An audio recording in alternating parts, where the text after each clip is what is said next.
Welcome to primary health academy Prakasam channel. ఈరోజు video snake bite గురించిన పూర్తి నాలెడ్జ్కు సంబంధించినటువంటి ట్రైనింగ్ మాడ్యూల్. ఈ ట్రైనింగ్లో భాగంగా స్నేక్ బైట్స్ అనేవి ఎంత కామన్గా ఉంటాయి, స్నేక్ బైట్స్ని ఎలా గుర్తించాలి, ఫస్ట్ ఎయిడ్ ఎలా చేయాలి, స్నేక్ బైట్ కేసుని ఎలా ట్రీట్ చేయాలి, సరైన సమయంలో కనుక వైద్యం అందకపోతే జరిగే పరిణామాలు మొదలగు వాటి గురించి పూర్తి నాలెడ్జ్ సంపాదిద్దాం. టెర్షరీ హెల్త్ కేర్ నుండి ప్రైమరీ హెల్త్ కేర్ వరకు ప్రతి స్టాఫ్ తప్పక చూడాల్సిన వీడియో ఇది. ఓకే, ముందుగా అసలు మనం స్నేక్ బైట్ని గురించి ఎందుకు తెలుసుకోవాలి? స్నేక్ బైట్ అనేది ఒక life threatening, time limiting medical emergency. అంటే పాము కాటుకు గురైన వ్యక్తులు కనుక సరైన సమయంలో వైద్యం అందకపోతే ప్రాణహాని జరిగే అవకాశాలు చాలా ఎక్కువ. దీనివల్ల కలిగే మరణాల సంఖ్య చాలా ఎక్కువగా ఉంటుంది. అయితే ఇక్కడ గుడ్ న్యూస్ ఏంటంటే దీనికి ట్రీట్మెంట్ కూడా ఉంది.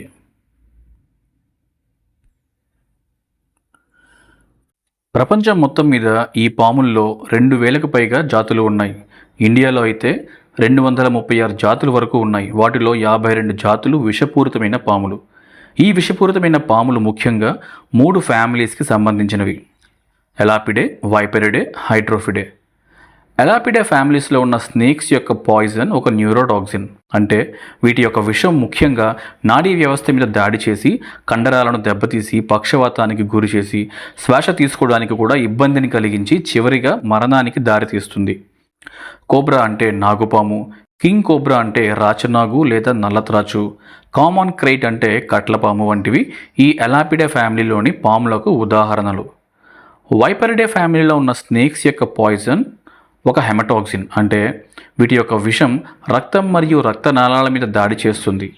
అలా ఇంటర్నల్ బ్లీడింగ్ జరగడం ద్వారా శరీరంలోని అవయవాలన్నీ దెబ్బతింటాయి. ఆ కండిషన్ను మల్టీ ఆర్గాన్ ఫెయిల్యూర్ అంటాం. Russell's viper, saw scaled viper, hump nosed pit viper అనేవి ఈ వైపరిడే ఫ్యామిలీలోని కొన్ని ఎగ్జాంపుల్స్. మనం తరచుగా చూసే రక్తపింజర్లు అనే పాములే ఈ వైపర్స్ అన్నమాట.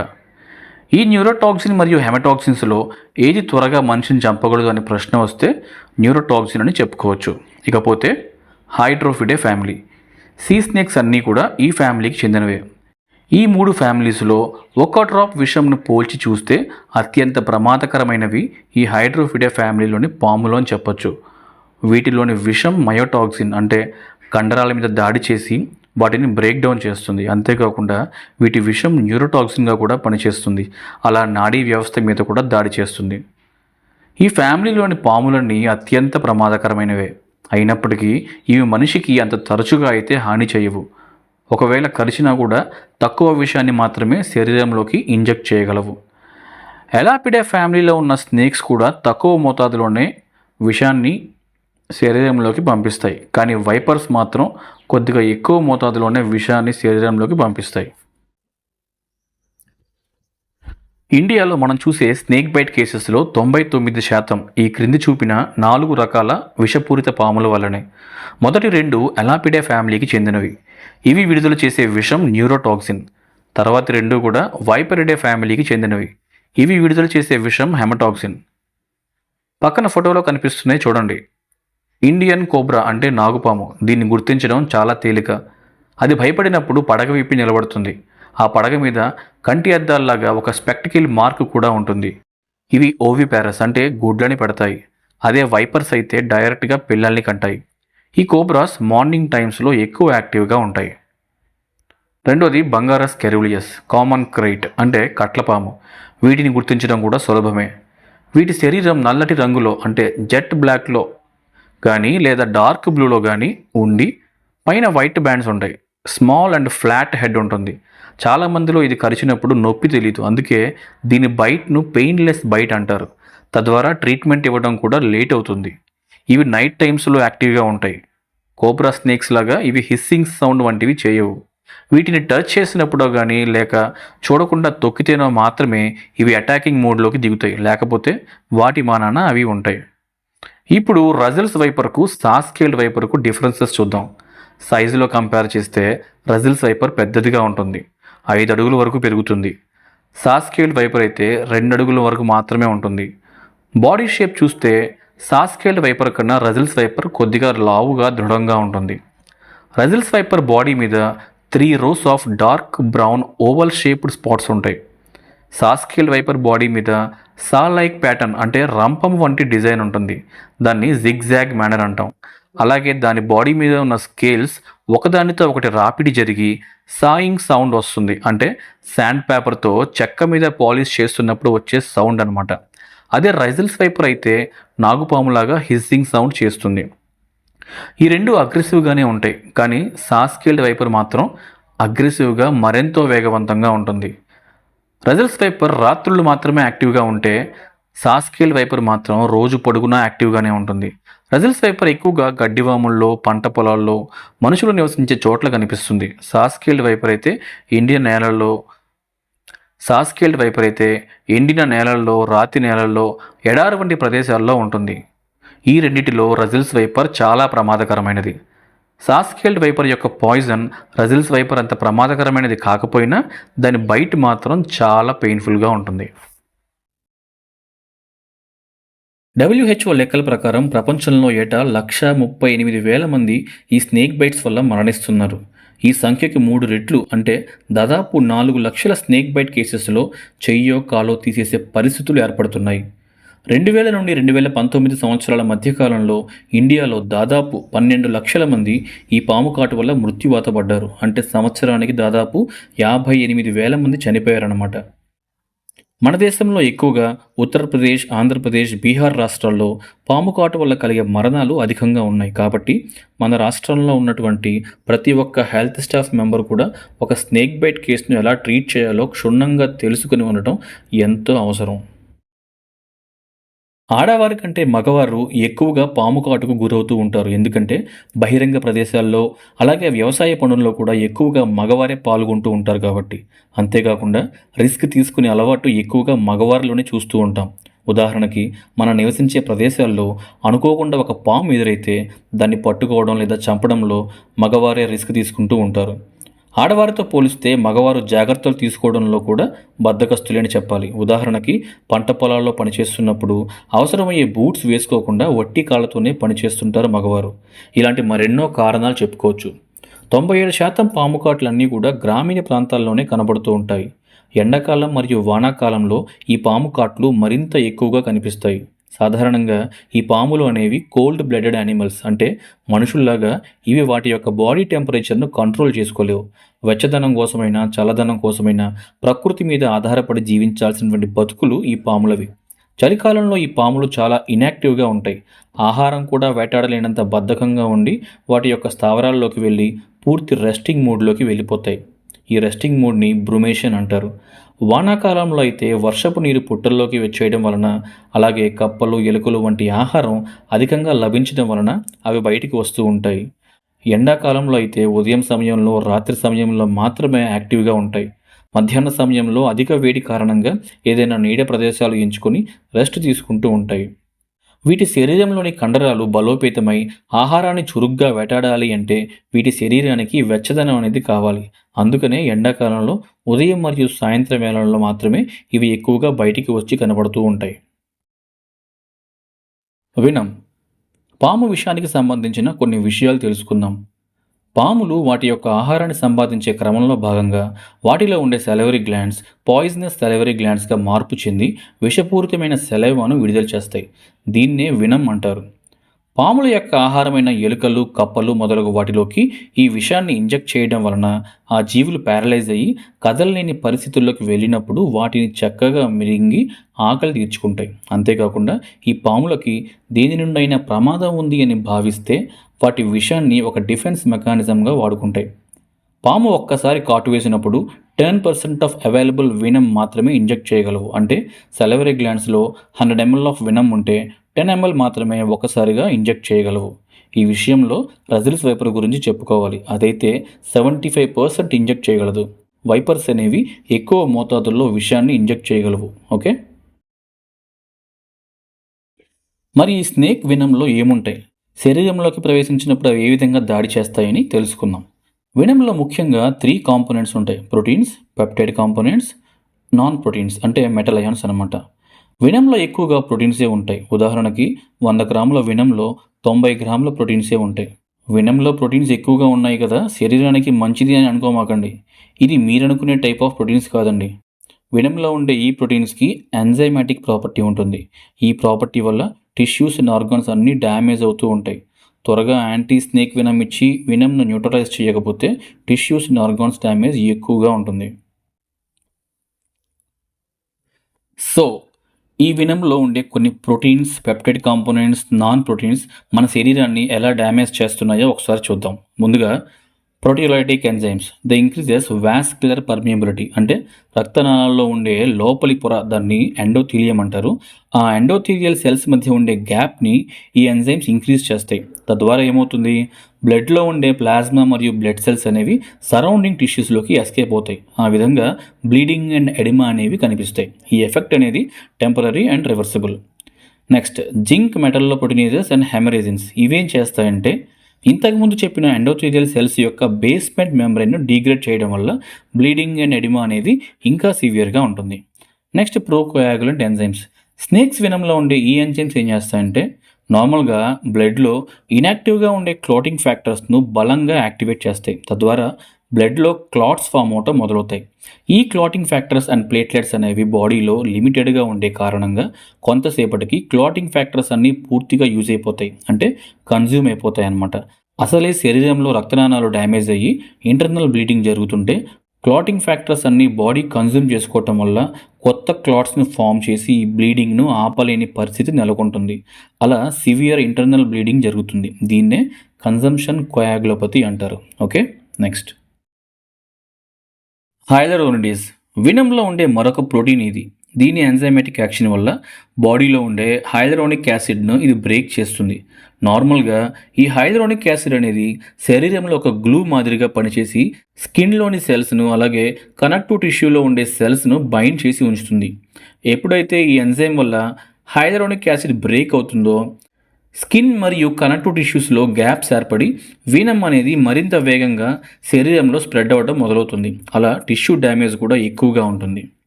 Next, venom polypeptide toxins. Example neurotoxin. Neurotoxin అనేది ప్రోటీన్ కాదు, ఇది ఒక పెప్టైడ్, అంటే ఇది కొన్ని అమైనో యాసిడ్స్ కలయిక. ఈ న్యూరోటాక్సిన్స్ రెండు రకాలు, post synaptic and pre synaptic neurotoxins. మీ అందరికీ సినాప్స్ అంటే తెలుసు కదా. మన మజిల్స్ కాంట్రాక్ట్ అవ్వాలంటే బ్రెయిన్ సెల్స్, అంటే నర్వ్ సెల్స్ అనేవి మజిల్స్తో అనుసంధానం అయి ఉండాలి, అంటే కనెక్షన్ కలిగి ఉండాలి. ఈ నర్వ్ సెల్కి మజిల్ సెల్కి మధ్య ఉన్న గ్యాప్నే, అంటే ఈ కనెక్షన్నే సినాప్స్ అంటారని అందరికీ తెలుసు. న్యూరోటాక్సిన్స్ అనేవి రెండు రకాలని చెప్పుకున్నాం కదా. మొదటిది పోస్ట్ సినాప్టిక్ న్యూరోటాక్సిన్. ఈ రకమైన టాక్సిన్ పోస్ట్ సినాప్టిక్ మెంబ్రెయిన్ మీద ఉండే, అంటే మజిల్ సెల్ మెంబ్రెయిన్ మీద ఉండే ఎస్టైల్ కొలిన్ రిసెప్టార్స్ను బ్లాక్ చేస్తుంది. ఆ కారణంగా నర్వ్ సెల్ నుండి రిలీజ్ అయ్యే ఎస్టైల్ కొలిన్ మజిల్ సెల్ మీద యాక్షన్ చూపించలేకపోతుంది. అలా మజిల్ సెల్ కాంట్రాక్షన్ జరగక మజిల్ రిలాక్స్డ్ స్టేట్లో ఉంటుంది. కోబ్రాలో ఉండేది పోస్ట్ సినాప్టిక్ న్యూరోటాక్సిన్. ఓకే, ఇక రెండోది ప్రీ సినాప్టిక్ న్యూరోటాక్సిన్. ఈ రకమైన టాక్సిన్ నర్వ్ సెల్ యొక్క ఎండ్ పార్ట్స్ని డ్యామేజ్ చేసిన కారణంగా ఎస్టైల్ కొలిన్ అనేది అసలు సినాప్స్లోకి రిలీజ్ అవ్వడం కూడా జరగదు. ఎస్టైల్ కొలిన్ లేని కారణంగా మజిల్ కాంట్రాక్షన్స్ కూడా ఉండవు. అలా మజిల్ పెరాలసిస్ కనిపిస్తుంది. క్రెయిట్లో ఉండేది ఈ ప్రీసినాప్టిక్ న్యూరోటాక్సిన్. అలా ఈ రెండు రకాల న్యూరోటాక్సిన్స్ వల్ల మజిల్ పెరాలసిస్ వస్తుంది. Okay, next, acetyl cholinesterases. Elapidae ఫ్యామిలీలో కొన్ని జాతుల పాముల విషంలో ఈ రకమైన ప్రోటీన్ ఎంజైమ్స్ ఉంటాయి. సినాప్స్లో రిలీజ్ అయ్యే ఎస్టైల్ కోలిన్ను బ్రేక్ చేయటమే వీటి పని. స్నేక్ బైట్ యొక్క ఇనీషియల్ స్టేజెస్లో ఎస్టైల్ కోలిన్ను డ్యామేజ్ చేయటం మొదలైనప్పుడు ఏర్పడ్డ టెంపరీ ఇంబ్యాలెన్స్ వల్ల ఎస్టైల్ కోలిన్ బర్స్ట్ అనేది జరుగుతుంది. అంటే ఒక్కసారిగా ఎక్కువ ఎస్టైల్ కోలిన్ రిలీజ్ అవుతుంది. దానివల్ల టెంపరీగా మజిల్ ఫెసిక్యులేషన్స్ కనిపిస్తాయి.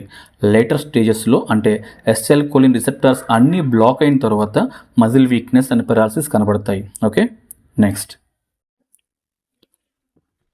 ఫాస్ఫోలైపేజెస్ A2 also called as lecithinase. ఈ ప్రోటీన్ ఎంజైమ్ యొక్క మెయిన్ యాక్షన్ ఏంటంటే బాడీలోని ఫాస్ఫోలిపిడ్స్ని బ్రేక్ చేయడం. ఫాస్ఫోలిపిడ్స్ అనేవి బాడీలో ఉండే ప్రతి సెల్లోని సెల్ మెంబ్రెయిన్లో ఉంటాయి. కాబట్టి ఈ ఫాస్ఫోలైపేజెస్ A2 ఎంజైమ్స్ అనేవి శరీరంలో పెద్ద డ్యామేజే కలుగజేస్తాయి. స్కెలిటల్ మజిల్స్ బ్రేక్ డౌన్ అవుతాయి, ఆర్బీసీస్ బ్రేక్ డౌన్ అవుతాయి, వాస్కులర్ పర్మియబిలిటీ పెరిగి ఇంటర్నల్ బ్లీడింగ్ జరుగుతుంది, షాక్లోకి వెళ్తారు, మజిల్ పెరాలసిస్ ఉంటుంది, సివియర్ పెయిన్ ఉంటుంది, హార్ట్ మజిల్ డ్యామేజ్ జరిగి అరిథమియాస్ వచ్చి కార్డియాక్ అరెస్ట్ కూడా జరగచ్చు. దీనికి డైరెక్ట్గా యాంటీడోట్ అనేది ఉండదు. దీనివల్ల మరింత ఎక్కువ డ్యామేజ్ జరగకుండా యాంటీ స్నేక్ వినమ్ను ఈ ఎంజైమ్ని న్యూట్రలైజ్ చేయడానికి ఉపయోగిస్తారు. Okay, next clinical presentation. Snake bite కేసులో సిమ్టమ్స్ అండ్ సైన్స్ ఎలా ఉంటాయో చూద్దాం. ఈ క్లినికల్ ఫీచర్స్ని మనం రెండు కోణాల్లో చూడగలం.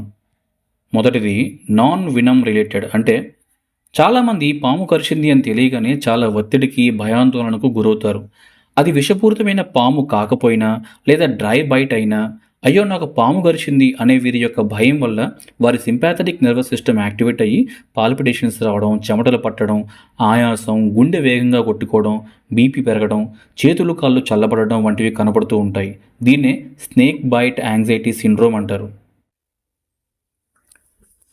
స్నేక్ బైట్స్ అన్నిట్లో 50 నుండి 60% వరకు నాన్ పాయిజనస్ బైట్సే ఉంటాయి, అంటే విషపూరితం కాని పాములు కరవడం అన్నమాట. ఉదాహరణకి rat snakes, water snakes, Pythons వంటివి. ఇవి శరీరంలోకి విషాన్ని ఇంజెక్ట్ చేయలేకపోయినప్పటికీ లోకల్ ఇంజురీ లేదా లోకల్ ఇన్ఫెక్షన్ను కలిగిస్తాయి. 10 నుండి 30% మందిలో డ్రై బైట్స్ ఉంటాయి, అంటే విషపూరితమైన పాములు కరిచినప్పటికీ శరీరంలోకి విషం అనేది ప్రవేశించని సంఘటనలు.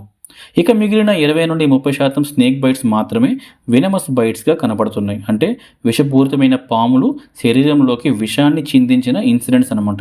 వీరికి యాంటీ స్నేక్ వినమ్ ట్రీట్మెంట్ అనేది అవసరం అవుతుంది. ఇక రెండవది వినమ్ రిలేటెడ్ సిమ్టమ్స్. స్నేక్ వినంలో ఉన్నటువంటి కాంపోనెంట్స్ని బట్టి వీటిని 4 విధాల సిమ్టమ్స్గా గుర్తుంచుకోవాలి. ముందుగా న్యూరోటాక్సిన్ కారణంగా కనిపించే మజిల్ వీక్నెస్, దీన్ని ప్రోగ్రెసివ్ మజిల్ వీక్నెస్ అంటారు. ఇది డిసెండింగ్ టైప్, అంటే ముందుగా ఈ పెరాలసిస్ అనేది పై కండరాల్లో మొదలై చిన్నగా కింద కండరాల వైపుగా పయనిస్తుంది. రెండవది హెమటాక్సిన్ కారణంగా కనిపించే ఇంటర్నల్ బ్లీడింగ్, లైక్ నోట్లో నుండి, ముక్కులో నుండి, కళ్ళలో నుండి రక్తం రావటం, యూరిన్ అండ్ ఫీకల్ మ్యాటర్లో కూడా బ్లడ్ కనిపించడం జరుగుతుంది. తర్వాత పెయిన్ఫుల్ ప్రోగ్రెసివ్ స్వెల్లింగ్. వినంలో ఉండే proteins, non proteins and peptides components వల్ల పాము కరిచిన ప్రదేశంలో వాపుతో కూడిన నొప్పి కలగటం. ఆఖరుగా మయోటాక్సిన్. ఇది మజిల్స్ మీద దాడి చేసి మజిల్ సెల్స్ను డెస్ట్రాయ్ చేసే టాక్సిన్. దీనివల్ల మజిల్ డెత్ అయ్యి విపరీతమైన నొప్పి కలుగుతుంది. అంతేకాకుండా మజిల్ డెత్ అయిన తర్వాత మజిల్లో ఉండే మయోగ్లోబిన్ కిడ్నీలో చేరటం వల్ల కిడ్నీస్ కూడా పాడయ్యే ప్రమాదం ఉంది. ఇప్పుడు ఈ 4 సిమ్టమ్స్ గురించి మరి కాస్త నాలెడ్జ్ సంపాదిద్దాం. ముందుగా progressive muscle weakness. Snakes వినంలోని neurotoxins వల్ల శరీరంలోని కండరాలు డిసెండింగ్ ఆర్డర్లో, అంటే పైనుండి కిందకి ఎఫెక్ట్ అవుతాయని ప్రీవియస్ స్లైడ్లో నేర్చుకున్నాం. తత్ఫలితంగా శరీరంలో ఎన్నో రకాల క్లినికల్ ఫీచర్స్ అబ్జర్వ్ చేయొచ్చు. వాటిని ఈజీగా గుర్తుంచుకోవడానికి 5Ds అండ్ 2Ps నిమోనిక్ అనేది సహాయపడుతుంది. ఈ స్లైడ్లో చూపిన ఆర్డర్లోనే సిమ్టమ్స్ ఒకదాని తర్వాత ఒకటిగా కనిపిస్తాయి.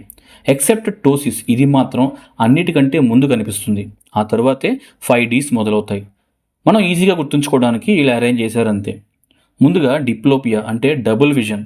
3rd, 4th, 6th cranial nerves involve అవడం వల్ల ఎక్స్ట్రా ఆక్యులర్ మజిల్స్ ఎఫెక్ట్ అయ్యి మన రెండు కళ్ళు ఒకే వస్తువు మీద ఫోకస్ చేయలేక అన్నీ రెండుగా కనపడతాయి. దీన్నే డిప్లోపియా అంటారు. నెక్స్ట్ డిజార్థ్రియా, అంటే మాట మందకొడిగా రావడం. 7th and 12th cranial nerves involve అవడం వల్ల ఫేషియల్ మజిల్స్ అలాగే టంగ్ మజిల్స్ ఎఫెక్ట్ అయ్యి సరిగ్గా మాట్లాడలేకపోతారు. దీన్నే డిజార్థ్రియా అంటారు. నెక్స్ట్ డిస్ఫోనియా, అంటే గొంతు బొంగురుపోవడం లేదా వాయిస్ చాలా వీక్గా అనిపించడం. వేగస్ నర్వ్ ఇన్వాల్వ్ అవడం వల్ల లారెంజియల్ మజిల్స్ ఎఫెక్ట్ అయ్యి వాయిస్ క్లియర్గా రాలేక బొంగురుపోయినట్టు వస్తుంది. దీన్నే డిస్ఫోనియా అంటారు. నెక్స్ట్ డిస్నియా, అంటే శ్వాస తీసుకోవడంలో ఇబ్బంది.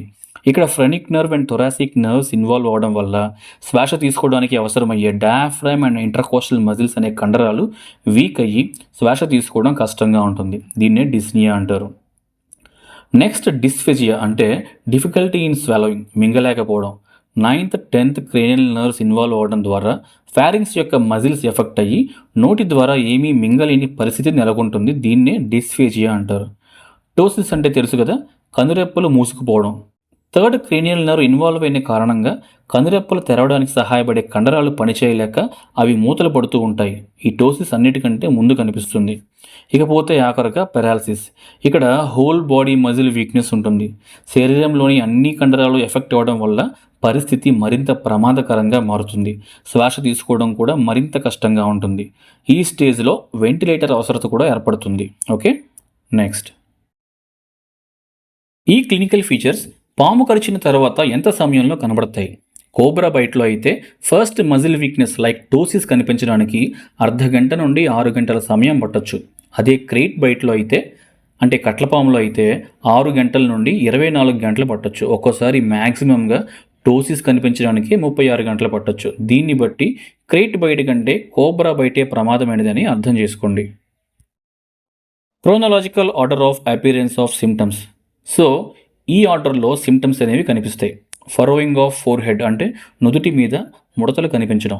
మొదట్లో కళ్ళు మూతలు పడడం మొదలైనప్పుడు బలవంతంగా కళ్ళు మూయకుండా ఆపే ప్రయత్నంలో ఈ నుదుటి మీద ముడతలు కనబడతాయి. తరువాత సమయం గడిచే కొద్దీ మజిల్ వీక్నెస్ ఎక్కువై కందిరెప్పలు వాలడం మొదలవుతుంది. అలా నిదానంగా మిగిలినవన్నీ కూడా కనిపించడం జరుగుతుంది. Signs of impending respiratory failure. శ్వాస తీసుకోవడం ఇబ్బందిగా మారబోతోంది అని ముందే ఎలా కనిపెట్టాలి? Diminished or absent deep tendon reflexes and head lag. ఈ రెండు కనిపించడం మొదలైతే వెంటనే అర్థం చేసుకోవాలి మరి కాసేపట్లో శ్వాస తీసుకోవడం కూడా ఇబ్బందిగా మారబోతోంది అని. దీని అర్థం ఏంటంటే నర్వ్స్ నుండి విడుదలయ్యే ఎస్టిఎల్ కొలిన్ బాగా తగ్గిపోయింది, అందుకే టెండాన్ రిఫ్లెక్సెస్ కూడా కనిపించడం లేదు, ఇంకా మిగిలింది శ్వాస తీసుకోవడం మాత్రమే. త్వరగా జాగ్రత్త పడకపోతే పేషెంట్ చనిపోయే ప్రమాదం ఉన్నది అని. బెడ్ సైడ్ ఉండి ఈ ఇంపెండింగ్ రెస్పిరేటరీ ఫెయిల్యూర్ని single breath count and breath holding time అంచనా వేసి గుర్తించవచ్చు. సింగిల్ బ్రెత్ కౌంట్ అంటే పేషెంట్ను డీప్ ఇన్స్పిరేషన్ చేయమని చెప్పి నెంబర్స్ కౌంట్ చేయమని చెప్పాలి. రెండవసారి శ్వాస తీసుకోకుండా ఎన్ని నెంబర్స్ కౌంట్ చేయగలడో చూడాలి. 30 పైన కౌంట్ చేస్తుంటే కండిషన్ బాగానే ఉన్నట్టు. 30 కూడా చేయలేక మళ్ళీ శ్వాస తీసుకుంటే రెస్పిరేటరీ మజిల్స్ కూడా ఎఫెక్ట్ అయ్యాయి అని అర్థం చేసుకోవాలి. ఇలాంటిదే మరొకటి బ్రెత్ హోల్డింగ్ టైం. పేషెంట్ ఒకసారి డీప్ ఇన్స్పిరేషన్ చేశాక శ్వాసని రిలీజ్ చేయకుండా అలాగే హోల్డ్ చేయమని చెప్పి ఎన్ని సెకండ్స్ ఉండగలడో చూడాలి. 45 సెకండ్స్ కంటే ఎక్కువ ఉండగలుగుతుంటే పర్లేదు, అంతకంటే తక్కువ ఉన్నాడంటే రెస్పిరేటరీ ఫెయిల్యూర్లోకి వెళ్తున్నాడని అర్థం. చిన్న బిడ్డల్లో ఈ పరీక్షలు చేయలేం కాబట్టి వారిలో క్రైను ఆధారం చేసుకుని ఇంపెండింగ్ రెస్పిరేటరీ ఫెయిల్యూర్ని గుర్తించాలి. బిడ్డ స్ట్రాంగ్ అండ్ లౌడ్గా ఏడుస్తుంటే మంచి సైన్గా పరిగణించాలి. అదే క్రై వీక్గా హస్కీగా ఉంటే, అంటే బొంగురుపోయినట్టు ఉంటే ఇట్స్ ఎ బ్యాడ్ సైన్ అని గుర్తించి జాగ్రత్త పడాలి. ఇప్పటిదాకా వినమ్ రిలేటెడ్ సిమ్టమ్స్లోని న్యూరోటాక్సిన్ వల్ల కలిగే ప్రోగ్రెసివ్ మజిల్ వీక్నెస్ గురించి తెలుసుకున్నాం. నెక్స్ట్ హెమటాక్సిన్స్ వల్ల కలిగే బ్లీడింగ్ మేనిఫెస్టేషన్స్ చూద్దాం. వైపర్ స్నేక్స్ రిలీజ్ చేసే టాక్సినే హెమటాక్సిన్ అని ముందే నేర్చుకున్నాం. ముందుగా హెమటాక్సిన్స్ వల్ల లోకల్గా అంటే పాము కరిచిన ప్రాంతంలో జరిగే మార్పుల గురించి నేర్చుకుందాం. వైపర్ స్నేక్స్లో సాస్కేల్డ్ వైపర్ కంటే రజిల్స్ వైపర్ బైట్ ఎంతో ప్రమాదకరమైనది అని ముందే చూసాం. ఇప్పుడు మాట్లాడుకోబోయే ఫీచర్స్ అన్నీ కూడా రజిల్స్ వైపర్ బైట్లో ప్రాముఖ్యంగా కనిపిస్తాయని గుర్తుంచుకోండి. వైపర్ స్నేక్ కరిచినప్పుడు ఆ ప్రదేశంలో విపరీతమైన నొప్పి ఉంటుంది. తర్వాత వేగంగా వాపు కనిపించి అది తీవ్రంగా మారుతుంది. ఈ హెమటాక్సిన్ అనేది శరీరంలోని స్కిన్ టిష్యూస్ను డ్యామేజ్ చేయడం వల్ల బ్లిజర్స్ అంటే బొబ్బలు రావటం, అలాగే ఆ ప్రదేశంలో బ్లీడింగ్ కూడా కనిపిస్తుంది. ఆ ఏరియాలో స్కిన్ సెల్స్ కూడా డెత్ అయ్యే ప్రమాదం ఉంది. దాన్నే నెక్రోసిస్ అంటారు. ఎప్పుడైనా కూడా నెక్రోసిస్ అయిన ప్రదేశాన్ని వెంటనే తొలగించాలి, లేదంటే అది ఇన్ఫెక్షన్గా మారి సెల్యులైటిస్, గ్యాంగ్రీన్గా కన్వర్ట్ అవుతుంది. అది ఒక లైఫ్ థ్రెటనింగ్ కండిషన్. పాము కరిచిన ప్రదేశంలో ఏర్పడ్డ వాపు క్రమేణా పెద్దదిగా మారి కంపార్ట్మెంట్ సిండ్రోమ్కు దారితీస్తుంది. కంపార్ట్మెంట్ సిండ్రోమ్ అంటే స్వెల్లింగ్ కారణంగా ఆ ప్రదేశంలో ప్రెషర్ ఎక్కువగా ఉండడం వల్ల లోపల nerves, blood vessels and muscles అన్నీ కూడా ఇబ్బందికి గురవుతాయి. ఇది ఎమర్జెన్సీ కండిషన్. ఫెసియాటమీ చేసి వెంటనే ప్రెషర్ని రిలీజ్ చేయాలి. మరొక ముఖ్యమైన సైన్ ఏంటంటే వినమ్ శరీరంలో మరింత స్ప్రెడ్ అవడం వలన సరౌండింగ్ లింఫ్ నోడ్స్ కూడా ఇన్వాల్వ్ అయ్యి ఎన్లార్జ్ అవుతాయి. ఓకే, ఇప్పుడు సిస్టమిక్ మేనిఫెస్టేషన్స్ చూద్దాం. వైపర్ వినమ్లో ఉండే హెమరేజన్స్ కారణంగా ఎక్కడ పడితే అక్కడ బ్లీడింగ్ కనిపిస్తుంది. నోరు, ముక్కు, కళ్ళు, చెవులు ఇలా అనేక ప్రదేశాల నుండి రక్తస్రావం ఉంటుంది. చర్మం కింద కూడా ఈ రక్తం చేరి అది కనిపించే సైజుని బట్టి పెటీకియే, పర్ప్యూరా, అకిమోసిస్లుగా రకరకాలుగా కనిపిస్తుంది. ఈ బ్లీడింగ్ అనేది అబ్డామిన్లో పెరిటోనియం వెనక కూడా చేరటం వల్ల పెరిటోనియం ఇరిటేషన్ వల్ల పెయిన్ అండ్ ఇన్ఫ్లమేషన్ కనిపిస్తుంది. అబ్డామిన్ మీద టచ్ చేసినా కూడా సివియర్ టెండర్నెస్ కనిపిస్తుంది. అలాగే బ్రెయిన్ లోపల బ్లీడింగ్ జరగటం వల్ల ఇంట్రాక్రేనియల్ ప్రెషర్ అనేది పెరిగి బ్రెయిన్ స్ట్రక్చర్స్ అనేవి కంప్రెషన్స్కి గురవుతాయి. ముఖ్యంగా థర్డ్ క్రేనియల్ నర్వ్ అనేది ఒక పక్కన మాత్రమే ఇన్వాల్వ్ అవడం వల్ల అసిమెట్రికల్ ప్యూపిల్స్ కనిపిస్తాయి. అంటే ఒక ప్యూపిల్ లైట్ రిఫ్లెక్స్కి రెస్పాండ్ అయితే మరొక ప్యూపిల్ డైలేట్ అయ్యి లైట్ రిఫ్లెక్స్కు అన్రెస్పాన్సివ్గా ఉంటుంది. సిస్టమిక్ మేనిఫెస్టేషన్స్లో మరికొన్ని కాంప్లికేషన్స్ ఏంటంటే కిడ్నీస్ ఫెయిల్ అవ్వడం, అక్యూట్ రెస్పిరేటరీ డిస్ట్రెస్ సిండ్రోమ్ అని, రిఫ్రాక్టరీ షాక్ వంటివి అనమాట. ఇవి లైఫ్ థ్రెటనింగ్ కాంప్లికేషన్స్. త్వరగా రియాక్ట్ అయ్యి ట్రీట్ చేయకపోతే ప్రాణానికి చాలా ప్రమాదం. అయితే ఈ హెమటాక్సిన్స్ వల్ల కిడ్నీస్ ఇన్వాల్వ్ అయ్యాయని మనకి ఎలా తెలుస్తుంది చూద్దాం. Bilateral renal angle tenderness. నడుముకి వెనక భాగాన కరెక్ట్ లొకేషన్ చెప్పాలంటే 12th రిబ్కి స్పైన్కి మధ్య ఉండే యాంగిల్ దగ్గర రెండు వైపులా కూడా లైట్గా ట్యాప్ చేసినా కూడా ఎంతో నొప్పి వస్తుంది. దీని అర్థం మీ కిడ్నీస్ కూడా డ్యామేజ్ అయ్యాయి అని. దీన్నే రీనల్ యాంగిల్ టెండర్నెస్ అంటాం. Next, passage of discoloured urine. Urine అనేది రెడ్డిష్ కలర్ లేక డార్క్ బ్రౌన్ కలర్లో కనిపిస్తే కూడా కిడ్నీ డ్యామేజ్ స్టార్ట్ అయిందని అర్థం చేసుకోవాలి. కిడ్నీస్లో గల సన్నని రక్తనాళాలు అంటే గ్లోమెరులార్ క్యాపిలరీస్ అనేవి ఈ హెమటాక్సిన్ కారణంగా లీక్ అవ్వడం మొదలై బ్లడ్ సెల్స్ అండ్ హిమోగ్లోబిన్ అనేవి యూరిన్లో కనిపించడం మొదలవుతుంది. అలాగే అక్యూట్ కిడ్నీ ఇంజురీ అంటే ఒక్కసారిగా కిడ్నీ పనితనం తగ్గిపోవడం. కిడ్నీకి రక్త సరఫరా ఆగిపోవటం వలన, అలాగే కిడ్నీస్లో హిమోగ్లోబిన్ మయోగ్లోబిన్ పేరుకుంటూ ఉండడం వలన కిడ్నీ యొక్క ఫిల్టరింగ్ కెపాసిటీ పూర్తిగా మందగించి సడన్గా ఆగిపోతుంది. అలా యూరిన్ రావడం కూడా ఆగిపోయి బాడీ అంతా స్వెల్లింగ్ వస్తుంది. బ్లడ్లో యూరియా, క్రియాటినిన్, పొటాషియం లెవెల్స్ విపరీతంగా పెరిగిపోతాయి. ఈ పొటాషియం లెవెల్స్ ఎక్కువగా ఉండటం వల్ల అరిథమియాస్ వచ్చి సడన్ కార్డియాక్ అరెస్ట్ కూడా జరగచ్చు.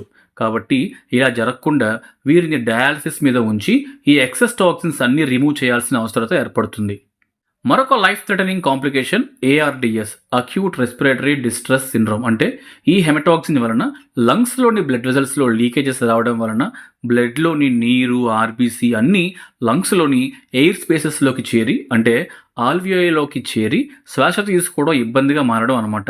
ఇది ఒక మెడికల్ ఎమర్జెన్సీ.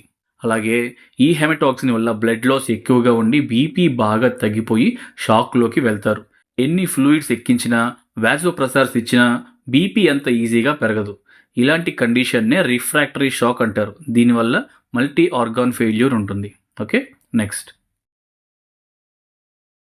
ఇప్పుడు రజల్స్ వైపర్ బైట్ వల్ల కలిగే రేర్ అండ్ డెడ్లీ కాంప్లికేషన్ ఒకటి చూద్దాం. Capillary leak syndrome. ఈ కండిషన్లో బాడీలోని ఫ్లూయిడ్స్ సివియర్గా లాస్ అవ్వడం వల్ల పేషెంట్ షాక్లోకి వెళ్ళి ఆర్గాన్ ఫెయిల్యూర్ కనపడుతుంది. దీని కీ పాయింట్స్ గమనిస్తే ఇదొక రేర్ డిజార్డర్, మెయిల్స్లో ఎక్కువగా కనిపిస్తుంది. బ్లడ్ వెజల్స్ అన్నీ లీక్ అవ్వడం వల్ల fluid loss and protein loss like albumin proteins కూడా లీక్ అయ్యి బీపీ చాలా పడిపోతుంది. అలాగే blood levels of albumin proteins కూడా తగ్గిపోతాయి. బ్లడ్లో ఆల్బుమిన్స్ తగ్గిపోయాయి అని యూరిన్లో ఎక్కువ అవుతాయి అనుకుంటారేమో. యూరిన్లో కూడా తక్కువగానే ఉంటాయి. ఎందుకంటే ఇంతాకే చెప్పుకున్నాం కదా, బ్లడ్ వెజల్స్ లీకీగా ఉండడం వలన ఫ్లూయిడ్తో పాటు ఆల్బుమిన్ కూడా సరౌండింగ్ టిష్యూస్లోకి వెళ్ళిపోతుంది. తర్వాత ఈ ఆల్బుమిన్ ఎప్పటికో లింఫాటిక్ సిస్టమ్ ద్వారా నిదానంగా తిరిగి బ్లడ్లో కలుస్తుంది. నెక్స్ట్, అలా సరౌండింగ్ టిష్యూస్లోకి ఎక్సెస్ ఫ్లూయిడ్ లాస్ అవ్వడం వల్ల పారోటిడ్ గ్లాండ్ స్వెల్లింగ్ ఉంటుంది, కంజంక్టివల్ స్వెల్లింగ్ ఉంటుంది, దాన్నే కంజంక్టివల్ కీమోసిస్ అంటారు. అలాగే బాడీ పెయిన్స్ ఉంటాయి, విపరీతమైన దప్పిక కూడా ఉంటుంది. మరి ఈ క్యాపిలరీ లీక్ సిండ్రోమ్ను ఎర్లీగా ఎలా డిటెక్ట్ చేయాలి? Number 1, increased haematocrit. హెచ్సిటి అంటే హెమటోక్రిట్ అంటే percentage of RBCs in blood. ఇక్కడ బ్లడ్లో ఫ్లూయిడ్ లాస్ ఉన్న కారణంగా హెమటోక్రిట్ పెరిగినట్టు కనిపిస్తుంది. Number 2, leukocytosis.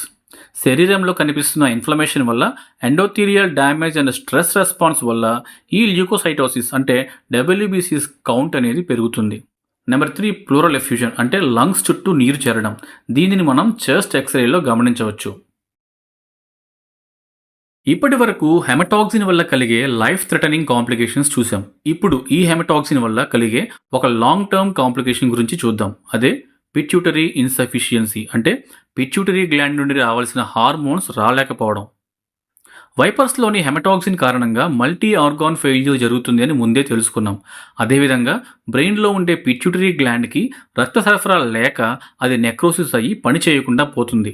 తద్వారా పిట్యూటరీ గ్లాండ్ రిలీజ్ చేసే ఎన్నో రకాల హార్మోన్స్ లేక హార్మోనల్ డెఫిషియన్సీ వస్తుంది. అలా ఫీమేల్స్లో షీహాన్స్ సిండ్రోమ్ కనబడుతుంది. అంటే పిట్యూటరీ గ్లాండ్ రిలీజ్ చేసే ఫాలికల్ స్టిమ్యులేటింగ్ హార్మోన్, ల్యూటిలైజింగ్ హార్మోన్ వంటి హార్మోన్స్ లేక నెలసరి ఆగిపోవడం అన్నమాట. ఇంకా థైరాయిడ్ స్టిమ్యులేటింగ్ హార్మోన్ లేని కారణంగా థైరాయిడ్ ప్రాబ్లం కూడా కనిపిస్తుంది. వీరిలో ఇంకా life long hormonal replacement therapy ఇవ్వాల్సిందే. ఎందుకంటే ఒక్కసారి నెక్రోస్ అయిన పిట్యూటరీ గ్లాండ్ తిరిగి పనిచేయటం అసాధ్యం. ఇప్పటి వరకు వినమ్ రిలేటెడ్ సిమ్టమ్స్ క్రింద న్యూరోటాక్సిన్ వల్ల కలిగే ప్రోగ్రెసివ్ మజిల్ వీక్నెస్ గురించి, హెమటాక్సిన్స్ వల్ల కలిగే బ్లీడింగ్ మేనిఫెస్టేషన్స్ గురించి చూసాం. ఇకపోతే మిగిలిన పెయిన్ఫుల్ ప్రోగ్రెసివ్ స్వెల్లింగ్ గురించి, మయోటాక్సిన్ గురించి చూసేద్దాం. Painful progressive swelling. వైపర్స్ కానీ కోబ్రాస్ కానీ కరిచిన ప్రదేశంలో వాటిలోని విషం అక్కడి టిష్యూస్ని డ్యామేజ్ చేయటం మొదలు పెడుతుంది. తద్వారా సివియర్ పెయిన్తో కూడిన స్వెల్లింగ్ కనిపిస్తుంది. కోబ్రాస్తో పోలిస్తే వైపర్ స్నేక్స్ బైట్స్లోనే ఈ పెయిన్ఫుల్ ప్రోగ్రెసివ్ స్వెల్లింగ్ అనేది ప్రామినెంట్గా కనిపిస్తుంది. ఇది జస్ట్ ఒక స్వెల్లింగ్ మాత్రమే అనుకోకూడదు. అక్కడ నెక్రోసిస్ కూడా ఉండొచ్చు. అంటే వీనం వల్ల టిష్యూస్ చనిపోవడం అన్నమాట. తద్వారా ఫౌల్ స్మెల్ కూడా వస్తుంది. పాము కరిచిన ప్రదేశంలో బొబ్బలు కనిపించడం మొదలై నిదానంగా అవి రెడిష్ బ్లాక్ కలర్లోకి మారిపోతాయి. దాన్ని పక్కన ఫోటోలో కూడా గమనించగలరు. స్కిప్ లెజియాన్స్ కూడా కనిపిస్తాయి. అంటే మెయిన్ లెజియాన్కి చుట్టూ కూడా కొన్ని చిన్న చిన్న లెజియాన్స్ కనిపిస్తాయి. వీటి అర్థం పాయిజన్ చాలా డిస్ట్రక్టివ్గా ఉంది అని అండ్ ఫాస్ట్గా కూడా స్ప్రెడ్ అవుతుంది అని. నెక్స్ట్ ఎకిమోసిస్ కూడా కనిపిస్తుంది. అంటే ఆ ప్రదేశంలో బ్లడ్ అంతా చర్మం క్రింద చేరడం వల్ల చర్మం బ్లూయిష్ కలర్లో కనిపించడం. దీన్నే ఎకిమోసిస్ అంటారు. Okay, next. ఈ పెయిన్ఫుల్ ప్రోగ్రెసివ్ స్వెల్లింగ్ అనేది పాము కరిచిన చోటనే కాదు, క్రమేణా హోల్ లింబ్ కూడా ఇన్వాల్వ్ అయ్యి ట్రంక్ వరకు ఈ స్వెల్లింగ్ అనేది ఎక్స్టెండ్ అవుతుంది. తద్వారా సిచ్యువేషన్ మరింత కాంప్లికేట్ అవుతుంది. అలాగే కంపార్ట్మెంట్ సిండ్రోమ్ అని, టెండర్ లింఫెడినోపతి అని కూడా కనిపిస్తాయి. వీటి గురించి ఆల్రెడీ ముందుగానే నేర్చేసుకున్నాం. ఓకే, ఇకపోతే ఆఖరిది మయోటాక్సిన్స్ గురించి నేర్చుకుందాం. మన కండరాల మీద దాడి చేసి వాటిని డ్యామేజ్ చేసి అంటే మజిల్ బ్రేక్ డౌన్ అయ్యేలా చేసేవే ఈ మయోటాక్సిన్స్. సీ స్నేక్స్ యొక్క విషంలో ఉండేవే ఈ మయోటాక్సిన్స్. ఇలా మజిల్ డ్యామేజ్ అవ్వడం ద్వారా కండరాల్లో ఉండే మయోగ్లోబిన్ బయటికి విడుదలై రక్తంలో చేరుతుంది. అలా చేరిన ఈ మయోగ్లోబిన్ మన కిడ్నీస్కు చాలా టాక్సిక్ సబ్స్టెన్స్గా తయారై చివరిగా కిడ్నీ ఫెయిల్యూర్కి కారకంగా నిలుస్తుంది. యూరిన్ తగ్గిపోవడం, వచ్చే ఆకాస్త యూరిన్ కూడా డార్క్ బ్రౌన్ కలర్లో ఉండటం, బ్లడ్లో క్రియాటినిన్, యూరియా లెవెల్స్ పెరిగిపోవడం వంటివి గమనించడం ద్వారా ఈ కిడ్నీ ఫెయిల్యూర్ స్టేజ్ను గుర్తించవచ్చు. కిడ్నీస్ ఫెయిల్ అయితే ఆటోమేటిక్గా పొటాషియం లెవెల్స్ కూడా బ్లడ్లో పెరిగిపోతాయి. అలా కార్డియాక్ అరిథమియాస్ కనపడి సడన్ కార్డియాక్ అరెస్ట్ కూడా రావచ్చు. ఆ విధంగా వినమ్ రిలేటెడ్ సిమ్టమ్స్ గురించి పూర్తిగా నేర్చుకున్నాం. ఓకే, నెక్స్ట్ టాపిక్ చూద్దాం. అకల్ట్ స్నేక్ బైట్ అంటే పాము కరిచింది అన్న సంగతి కూడా వెంటనే మనకి తెలియకపోవడం. ఈ అకల్ట్ స్నేక్ బైట్ను క్రైట్ బైట్ అని కూడా పిలుస్తాం. ఈ క్రైట్స్ అనేవి రాత్రులు ఎక్కువగా తిరుగుతూ ఉంటాయి. వీటి పళ్ళు కూడా థిన్ అండ్ డెలికేట్గా ఉంటాయి. అందుకే ఈ క్రైట్స్ అంటే కట్ల పాములు కరిచినప్పుడు పెయిన్ తెలియకపోవడం వల్ల కానీ, పాము ఘాట్లు సరిగా కనిపించకపోవడం వల్లనో కానీ చాలామంది దాన్ని ఇగ్నోర్ చేస్తారు. కానీ అప్పటికే రక్తంలోకి ప్రవేశించిన వాటి విషం మాత్రం దాని పనితనం చూపించడం మొదలుపెట్టే ఉంటుంది. అందుకే వీటి బారిన పడ్డ వారిని అడిగినప్పుడు వారికి ఏ పాము కరవలేదనే చెప్తారు. అందుకే పాములు ఎక్కువగా సంచరించే ప్రదేశాల్లో ఉండే ప్రజలు ఏమైనా అన్ఎక్స్ప్లెయిన్డ్ ఇల్నెస్తో హాస్పిటల్స్కు వస్తే ఈ క్రైట్ బైట్స్ కూడా సస్పెక్ట్ చేయాలి. నెక్స్ట్, ఇక్కడ చూడండి.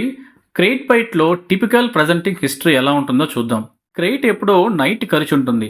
ఆ పర్సన్ దాన్ని గమనించలేదు, అలాగే పడుకున్నాడు. ఉదయాన్నే సిమ్టమ్స్ కనిపించడం మొదలవుతున్నాయి. 3-4 గంటల పాటు విపరీతమైన కడుపు నొప్పితో పాటు వామిటింగ్స్ కూడా ఉంటాయి.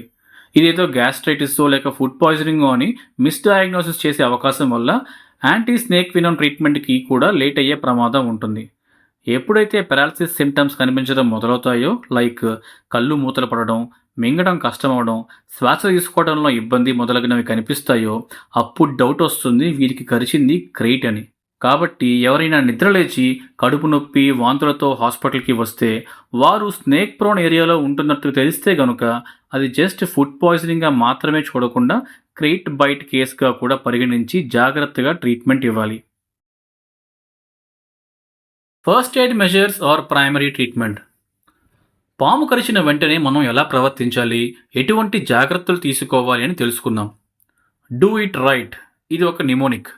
పాము కరిచిన సమయంలో ఆ మనిషి ఎలా ఉండాలి, ఏం జాగ్రత్తలు తీసుకోవాలి అని గుర్తుంచుకోవడానికి ఇది సహాయపడుతుంది. ఆర్ అంటే రీఅష్యూరెన్స్, అంటే భయపడకుండా సాధ్యమైనంత ధైర్యంగా ఉండాలి. ఎందుకంటే భయపడితే హార్ట్ రేట్ పెరిగి గుండె వేగంగా కొట్టుకోవడం ద్వారా శరీరంలో విషం కూడా వేగంగా వ్యాపిస్తుంది. సో ముందు ధైర్యంగా ఉండాలి. ఐ అంటే immobilisation of limb like a fractured one, అంటే ఏ కాలునైతే పాము గరిచిందో ఆ కాలుని ఫ్రాక్చర్ అయితే ఎంత జాగ్రత్తగా ఉంటామో అంతే జాగ్రత్తగా ఉంటూ ఆ కాలుని మాత్రం ఏమాత్రం కదల్చకూడదు. జిహెచ్ అంటే గో టు హాస్పిటల్ ఇమీడియట్లీ. పాము కరిచిన తర్వాత విషానికి విరుగుడు కోసం యాంటీ స్నేక్ వినం ఇవ్వాలి కాబట్టి వెంటనే హాస్పిటల్కి వెళ్ళండి. టీ అంటే tell doctor of symptoms in details and any progression. పాము ఏ సమయానికి కరిచింది, మీకు ఎలా అనిపిస్తుంది, గమనించి ఉంటే అది ఏ రకమైన పాము వంటి విషయాలు పూర్తిగా డాక్టర్కి తెలియజేయాలి. కొంతమంది తెలిసి తెలియక కొన్ని చేయకూడని పనులు చేస్తుంటారు. లైక్ పాము కరిచిన ప్రదేశాన్ని సోప్తో విగరస్గా వాష్ చేస్తారు, అంటే స్క్రబ్బింగ్ చేస్తారు. తద్వారా విషం వేగంగా స్ప్రెడ్ అవుతుంది. సో క్లీన్గా ఉంచితే సరిపోతుంది, కానీ విగరస్ వాష్ అనేది అవసరం లేదు. మరికొంతమంది ఆ వూండ్ను కట్ చేసి విషాన్ని బయటికి తీయడానికి ప్రయత్నిస్తారు. ఇది ఇంకా డేంజరస్. విషం ఫాస్ట్గా స్ప్రెడ్ అవటమే కాదు, కొత్త ఇన్ఫెక్షన్స్ని ఇంట్రడ్యూస్ చేసినట్టుగా ఉంటుంది. ఇంకొంతమంది నోటితో విషాన్ని బయటికి సక్ చేయడానికి చూస్తారు. ఇది కూడా ఏమాత్రం ఉపయోగం లేనిది. ఇంత చేసి వీరేమైనా విషాన్ని బయటికి లాగ్గలిగారా అంటే అది చాలా చాలా కొద్దిగా మాత్రమే. పైగా వీరి నోటిలోని బ్యాక్టీరియా విక్టిమ్స్ బ్లడ్లోకి వెళ్ళడం ద్వారా ఇన్ఫెక్షన్ని ఇంజెక్ట్ చేసిన వారు అవుతారు. పైగా ఇలా సక్ చేసే వారి నోట్లో కనుక ఏమైనా కట్స్ కానీ ఓపెన్ వూండ్స్ కానీ ఉన్నట్లయితే వారు కూడా ఈ విషానికి గురవుతారు. కాబట్టి అనవసరంగా సమయాన్ని వృధా చేయకుండా సాధ్యమైనంత త్వరగా హాస్పిటల్కు తీసుకువెళ్ళాలి. ఇంకొంతమంది అయితే విషం వ్యాపించకుండా ఉండాలి అని పాము కరిచిన ప్రాంతం పైన భాగంలో గుడ్డతో కానీ తాడుతో కానీ గట్టిగా కట్టడం వంటివి చేస్తుంటారు. ఇది కూడా చాలా ప్రమాదకరం. ఇలా చేయడం వల్ల క్రింద భాగానికి రక్త సరఫరా ఆగిపోయి ఆ భాగాన్ని తీసేసే ప్రమాదం ఏర్పడుతుంది. ఇలా కట్టడం వల్ల విషం పైకి పాకకుండా కట్టడి చేయలేమా అంటే కాస్త కట్టడి చేయొచ్చు, కానీ అదే సమయంలో పైనుండి కిందకి సరఫరా అవ్వాల్సిన రక్తం కూడా ఆగిపోతే క్రింద భాగం మరింత త్వరగా ప్రమాదానికి గురవుతుంది. గుర్తుంచుకోండి, మొదటి దశలో విషం అనేది లింఫ్ వెసల్స్ ద్వారా పైకి ఎగబాగుతుంది. ఇది నిదానంగా సాగే ప్రక్రియ. దీనికి రక్తం వెయిన్స్లో పైకి వెళ్లే ఫ్లోకి సంబంధం ఉండదు. కేవలం కండరాల కదలికల మీద ఈ లింఫ్ ఫ్లో అనేది ఆధారపడి ఉంటుంది. అందుకే పాము కరిచిన తర్వాత కాలిని కదల్చకుండా ఉండాలి అంటారు. రెండవ దశలో, అంటే ఎప్పుడైతే ఈ లింఫ్ అనేది రక్తంతో కలవడం మొదలవుతుందో అప్పటి నుండి విషం వేగంగా వ్యాప్తి చెందడం ప్రారంభిస్తుంది. ఈ విషయాన్ని అర్థం చేసుకొని పాము కరిచిన వెంటనే ఎటువంటి గుడ్డలు వంటివి కట్టకుండా, కుదిరితే బ్రాడ్ ప్రెషర్ బ్యాండేజ్ వేసి కాలు కదపకుండా ఒక స్ప్లింట్ వేసి హాస్పిటల్కి తరలించడం ఉత్తమమైన పని. ఈ బ్రాడ్ ప్రెషర్ బ్యాండేజ్ ఎలా వేయాలో మరి కాసేపట్లో చెప్తాను. అలాగే కొందరు ఐస్ ప్యాక్స్ వంటివి కూడా పెడుతూ ఉంటారు. దీనివల్ల విషం నిదానంగా వ్యాప్తి చెందుతుంది అని వీరి ఆలోచన. కానీ దీనివల్ల కూడా ఏమీ ఉపయోగం ఉండదు. ఎందుకంటే ఇంతకుముందు చెప్పుకున్నాం కదా, విషం లింఫ్ వెసల్స్ ద్వారా వ్యాప్తి చెందుతుంది అని. అంతేకాకుండా ఈ ఐస్ ప్యాక్ పెట్టడం వల్ల బ్లడ్ వెసల్స్ కన్స్ట్రిక్ట్ అయ్యి రక్త సరఫరా మందగిస్తుంది. తద్వారా ఆ ప్రాంతంలో మరింత ఎక్కువగా డ్యామేజ్ జరిగే అవకాశం ఉంటుంది. ఓకే, ఇక్కడ పాము కరిచిన తర్వాత బ్రాడ్ ప్రెషర్ బ్యాండేజ్ ఎలా వేయాలి, స్ప్లింట్ వేసి ఇమోబిలైజ్ ఎలా చేయాలి అని క్లియర్గా చూపబడింది. బ్రాడ్ ప్రెషర్ బ్యాండేజ్ అప్లై చేయడానికి ఒక elastic or non elastic cloth or bandage తీసుకొని పాము కరిచిన క్రింద ప్రదేశం నుండి చుట్టుకుంటూ ఈవెన్గా ప్రెషర్ అప్లై చేస్తూ పైకి చుడుతూ వెళ్ళాలి. అలా సాధ్యమైనంత పై వరకు వెళ్ళొచ్చు. ఇప్పుడు స్ప్లింట్ వేయడం కోసం 2 పొడవాటి చెక్కలు కానీ కర్రలు కానీ తీసుకొని ఇక్కడ చూపించిన విధంగా 2 వైపులా ఉంచి మరలా దాని చుట్టూ బ్యాండేజ్ వేయాలి. ఇలా చేయడం వల్ల కాలు యొక్క కదలికలని పూర్తిగా నివారించిన వారం అవుతాం. పాము చేతికి గనక కరిచి ఉంటే చూపించిన విధంగా చేతిని మడిచి మెడకు స్లింగ్ వేసి చెయ్యిని ఇమ్మొబిలైజ్ చేయాలి. ఆలస్యం చేయకుండా వెంటనే హాస్పిటల్కి తీసుకుని వెళ్ళండి. పేషెంట్ను హాస్పిటల్కి తెచ్చిన తర్వాత ఏం చేయాలి? బాధితుడు హాస్పిటల్కి వచ్చిన వెంటనే అడ్మిట్ చేసి అబ్జర్వేషన్లో ఉంచాలి. విక్టిమ్ను ట్రీట్ చేసే క్రమంలో గుర్తుంచుకోవాల్సిన order ABCDE. A for airway protection, అంటే ఎయిర్వే సెక్యూర్ చేయడం. స్నేక్ బైట్ వల్ల వచ్చే అనాఫైలాక్సిస్ రియాక్షన్ వల్ల, అంటే సివియర్ అలర్జిక్ రియాక్షన్ వల్ల ఫేస్, థ్రోట్, టంగ్ వంటి పార్ట్స్లో స్వెల్లింగ్ కనిపిస్తుంది. తద్వారా శ్వాస తీసుకునే మార్గంలో అడ్డంకి ఏర్పడుతుంది. అప్పుడు పేషెంట్ను అప్రైట్ పొజిషన్లో కూర్చోపెట్టడం లేదా రికవరీ పొజిషన్లో పడుకోబెట్టడం, అంటే ఒక పక్కకు పడుకోబెట్టడం వంటివి చేసి ఫ్రీగా గాలి ప్రవహించే వీలుగా చూడాలి. అలాగే నోట్లో సెక్రిషన్స్ కానీ బ్లడ్ కానీ అడ్డుపడి శ్వాసకి ఇబ్బందిగా ఉన్నట్టు గమనిస్తే వెంటనే మాన్యువల్గా కానీ లేక సక్షన్ చేసి కానీ రిమూవ్ చేయాలి. ఆక్సిజన్ సప్లై అందుబాటులో ఉంటే మాస్క్ ద్వారా అందజేయాలి. ఇంత చేసినా పేషెంట్ ఇంకా ఇబ్బందిగానే శ్వాస తీసుకుంటున్నట్టు ఉంటే ఎండోట్రేకియల్ ట్యూబ్ వేయాల్సి వస్తుంది. సో అలా ఎనాఫైలాక్సిస్ ఉంది అని భావిస్తే ఎమర్జెన్సీ ప్రోటోకాల్ ప్రకారం IM adrenaline, antihistamines, steroids ready చేసుకుని ఇస్తూ ఉండాలి. Next, assess breathing. ఎయిర్వేలో అడ్డంకి లేకుండా ఉండి ఎనాఫైలాక్సిస్ రియాక్షన్ లేదని నిర్ధారణ అయ్యాక కూడా శ్వాస తీసుకోవడంలో ఇబ్బందికి గురవుతున్నాడు అంటే వినంలోని న్యూరోటాక్సిన్స్ వల్ల రెస్పిరేటరీ మజిల్స్ ఇన్వాల్వ్ అయ్యాయని అర్థం చేసుకోవాలి. వీరిని మెకానికల్ వెంటిలేషన్ మీద ఉంచాల్సిన అవసరం ఉంది అని అర్థం చేసుకొని తదనుగుణంగా చర్యలు తీసుకోవాలి. సి ఫర్ సర్క్యులేషన్, అంటే బీపీ పల్స్ చెక్ చేసుకుంటూ పేషెంట్ షాక్లోకి వెళ్ళే సూచనలు ఏమైనా ఉన్నాయా లేదా అని చెక్ చేస్తూ ఉండాలి. షాక్లోకి వెళ్ళడం అంటే బీపీ పడిపోవడం, పల్స్ రేట్ పెరగడం, కాళ్ళు చేతులు చల్లబడి పేషెంట్ కొల్లాప్స్ అవ్వడం వంటివి. ఇలాంటివి కనబడితే వెంటనే ఐవీ ఫ్లూయిడ్స్ ఇచ్చుకుంటూ యాంటీ స్నేక్ వినమ్ను ఇవ్వడానికి సిద్ధంగా ఉండాలి. D for disability. ఇందులో భాగంగా న్యూరలాజికల్ సిమ్టమ్స్ని చెక్ చేయాలి. లైక్ టోసిస్ ఉందా లేదా, మజిల్ వీక్నెస్ ఉందా లేదా, వీరి యొక్క కాన్షియస్నెస్ ఎలా ఉందో తెలుసుకోవడానికి జీసీఎస్ స్కోర్ చూసుకొని లెవెల్ ఆఫ్ కాన్షియస్నెస్ అసెస్ చేయాలి. ఆ విధంగా న్యూరోటాక్సిన్ ప్రభావం వీరి మీద ఎలా ఉంది అని అంచనా వేయడం ద్వారా సరైన సమయంలో యాంటీ స్నేక్ వెనమ్ ఇవ్వడానికి సహాయపడుతుంది. ఈ ఫర్ ఎక్స్పోజర్, అంటే పాము కరిచినటువంటి కాలు కానీ చెయ్యి కానీ అన్నెసెసరీ మూవ్మెంట్స్ ఉండకుండా జాగ్రత్త పడాలి. అలాగే ఎటువంటి ఐస్ ప్యాక్స్ కానీ హీట్ కానీ తగలకుండా బాడీ టెంపరేచర్ని మెయింటైన్ చేయాలి. చాలా సందర్భాల్లో విక్టిమ్స్ను హాస్పిటల్కు తీసుకువచ్చే సమయానికి పాము కరిచిన ప్రాంతం పైన ఒక టానిక్ని టైట్గా కట్టి ఉండటం గమనిస్తూ ఉంటాం. టానిక్ అంటే గుడ్డ పీలిక కానీ ఏదైనా తాడు వంటివి కావచ్చు. వీటి వల్ల జరిగే లాభం కంటే నష్టమే ఎక్కువ అని ముందు మాట్లాడుకున్నాం. వీటిని రిమూవ్ చేసేటప్పుడు జాగ్రత్తగా వ్యవహరించాలి. చూసిన వెంటనే వేగంగా తీసే ప్రయత్నం చేయకూడదు. అలా చేయడం వల్ల ఒక్కసారిగా విషం పైకి ఎగబాకి బీపీ ఒక్కసారిగా డ్రాప్ అయ్యి విక్టిమ్ షాక్లోకి వెళ్ళే ప్రమాదం ఉంది. కాబట్టి ముందు బీపీ కఫ్ తీసుకుని పాము కరిచిన పై భాగాన చుట్టి సిస్టాలిక్ ప్రెషర్ కంటే కొంచెం పైగా ఇన్ఫ్లేట్ చేయాలి. అంటే 140 to 170 వరకు తీసుకువెళ్ళి అలా ఉంచాలి. ఇప్పుడు టానిక్ను నిదానంగా రిమూవ్ చేయాలి. తర్వాత నిదానంగా బీపీ కఫ్ను డీఫ్లేట్ చేయాలి. ప్రతి 5 minutesకి ఒకసారి 20 mm లెక్కన డీఫ్లేట్ చేస్తూ ఉండాలి. అలా వీనమ్ని సడన్గా కాకుండా గ్రాడ్యువల్గా రిలీజ్ చేయాలి. ఓకే, నెక్స్ట్, ప్రైమరీ అసెస్మెంట్ అయ్యాక స్నేక్ బిటన్ సైట్ని ఎగ్జామిన్ చేయాలి. చాలామంది కరిచింది విష జంతువా కాదా అని తెలుసుకోవడానికి ఘాట్లు ఎలా ఉన్నాయో చూస్తారు. కానీ పాము ఘాట్లని బట్టి పాయిజనస్సా కాదా అని కానీ, ఎంత మోతాదులో విషం శరీరంలోకి ప్రవేశించి ఉండొచ్చు అని కానీ, పాయిజన్ యొక్క నేచర్ కానీ పూర్తిగా అంచనా వేయడం అనేది సాధ్యం కాని పని. ఎందుకంటే కొన్ని జాతుల విషపూరిత పాములు కరిచినా కూడా మార్క్స్ అనేవి ఉండవు. ఉదాహరణకి కట్లపాము. అలాగే వినమస్ స్నేక్స్ కరిచిన ప్రతిసారి విషాన్ని శరీరంలోకి పంపలేవు. ఇలాంటి బైట్స్ను డ్రై బైట్స్ అంటారు. So don't judge a snake bite based only on fang marks. సిమ్టమ్స్ను అసెస్ చేసుకుంటూ ఉంటూ విష ప్రభావం జరిగింది అని డౌట్ అరేజ్ అయితే వెంటనే anti snake venom treatment start చేయాలి. ఓకే, పాము కరిచిన సైట్ని చూసి అది ఏ రకమైన పాము అని కొంచెం అంచనా వేయొచ్చు. ఉదాహరణకి కరిచిన ప్రదేశంలో వాపు, నొప్పి, బొబ్బలు, చర్మం రంగు మారి నెక్రోసిస్ లాంటివి కనిపిస్తే అది కోబ్రా కానీ రజల్స్ వైపర్ కానీ కావచ్చు. ఈ రెండింటిని డిఫరెన్షియేట్ చేయాలంటే క్లినికల్ సైన్స్ గమనించాల్సి ఉంటుంది. లైక్ న్యూరలాజికల్ సైన్స్ ఉంటే కోబ్రా అని, హెమటలాజికల్ మేనిఫెస్టేషన్స్ అయితే రజల్స్ వైపర్ అని గుర్తించవచ్చు. క్రెయిట్లో అయితే బిటన్ సైట్లో పెద్దగా మార్పులు ఉండకపోవచ్చు. పెయిన్ అండ్ స్వెల్లింగ్ కూడా మినిమల్గా ఉంటుంది. వీరు ఉదయాన్నే విపరీతమైన కడుపు నొప్పితో హాస్పిటల్కి వస్తూ ఉంటారు. లోకల్ ఎగ్జామినేషన్ తర్వాత ఫిజికల్ ఎగ్జామినేషన్ చేయాలి.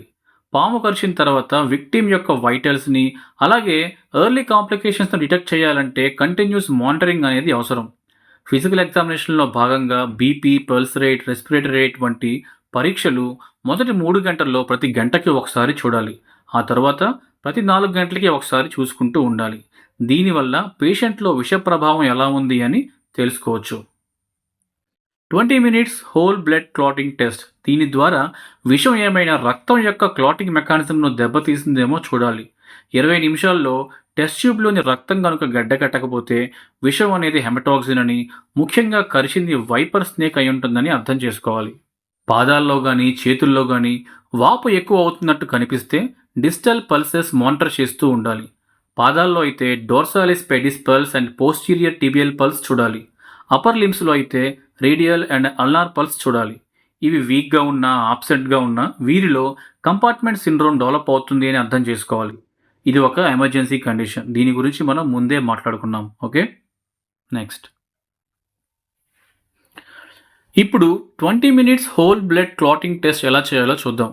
ముందుగా క్లీన్ అండ్ డ్రైగా ఉండే ఒక టెస్ట్ ట్యూబ్ తీసుకొని విక్టిమ్ నుండి 2 ml ఆఫ్ బ్లడ్ కలెక్ట్ చేసి టెస్ట్ ట్యూబ్లో వేసి 20 to 30 మినిట్స్ కదిలించకుండా ఒక పక్కన ఉంచాలి.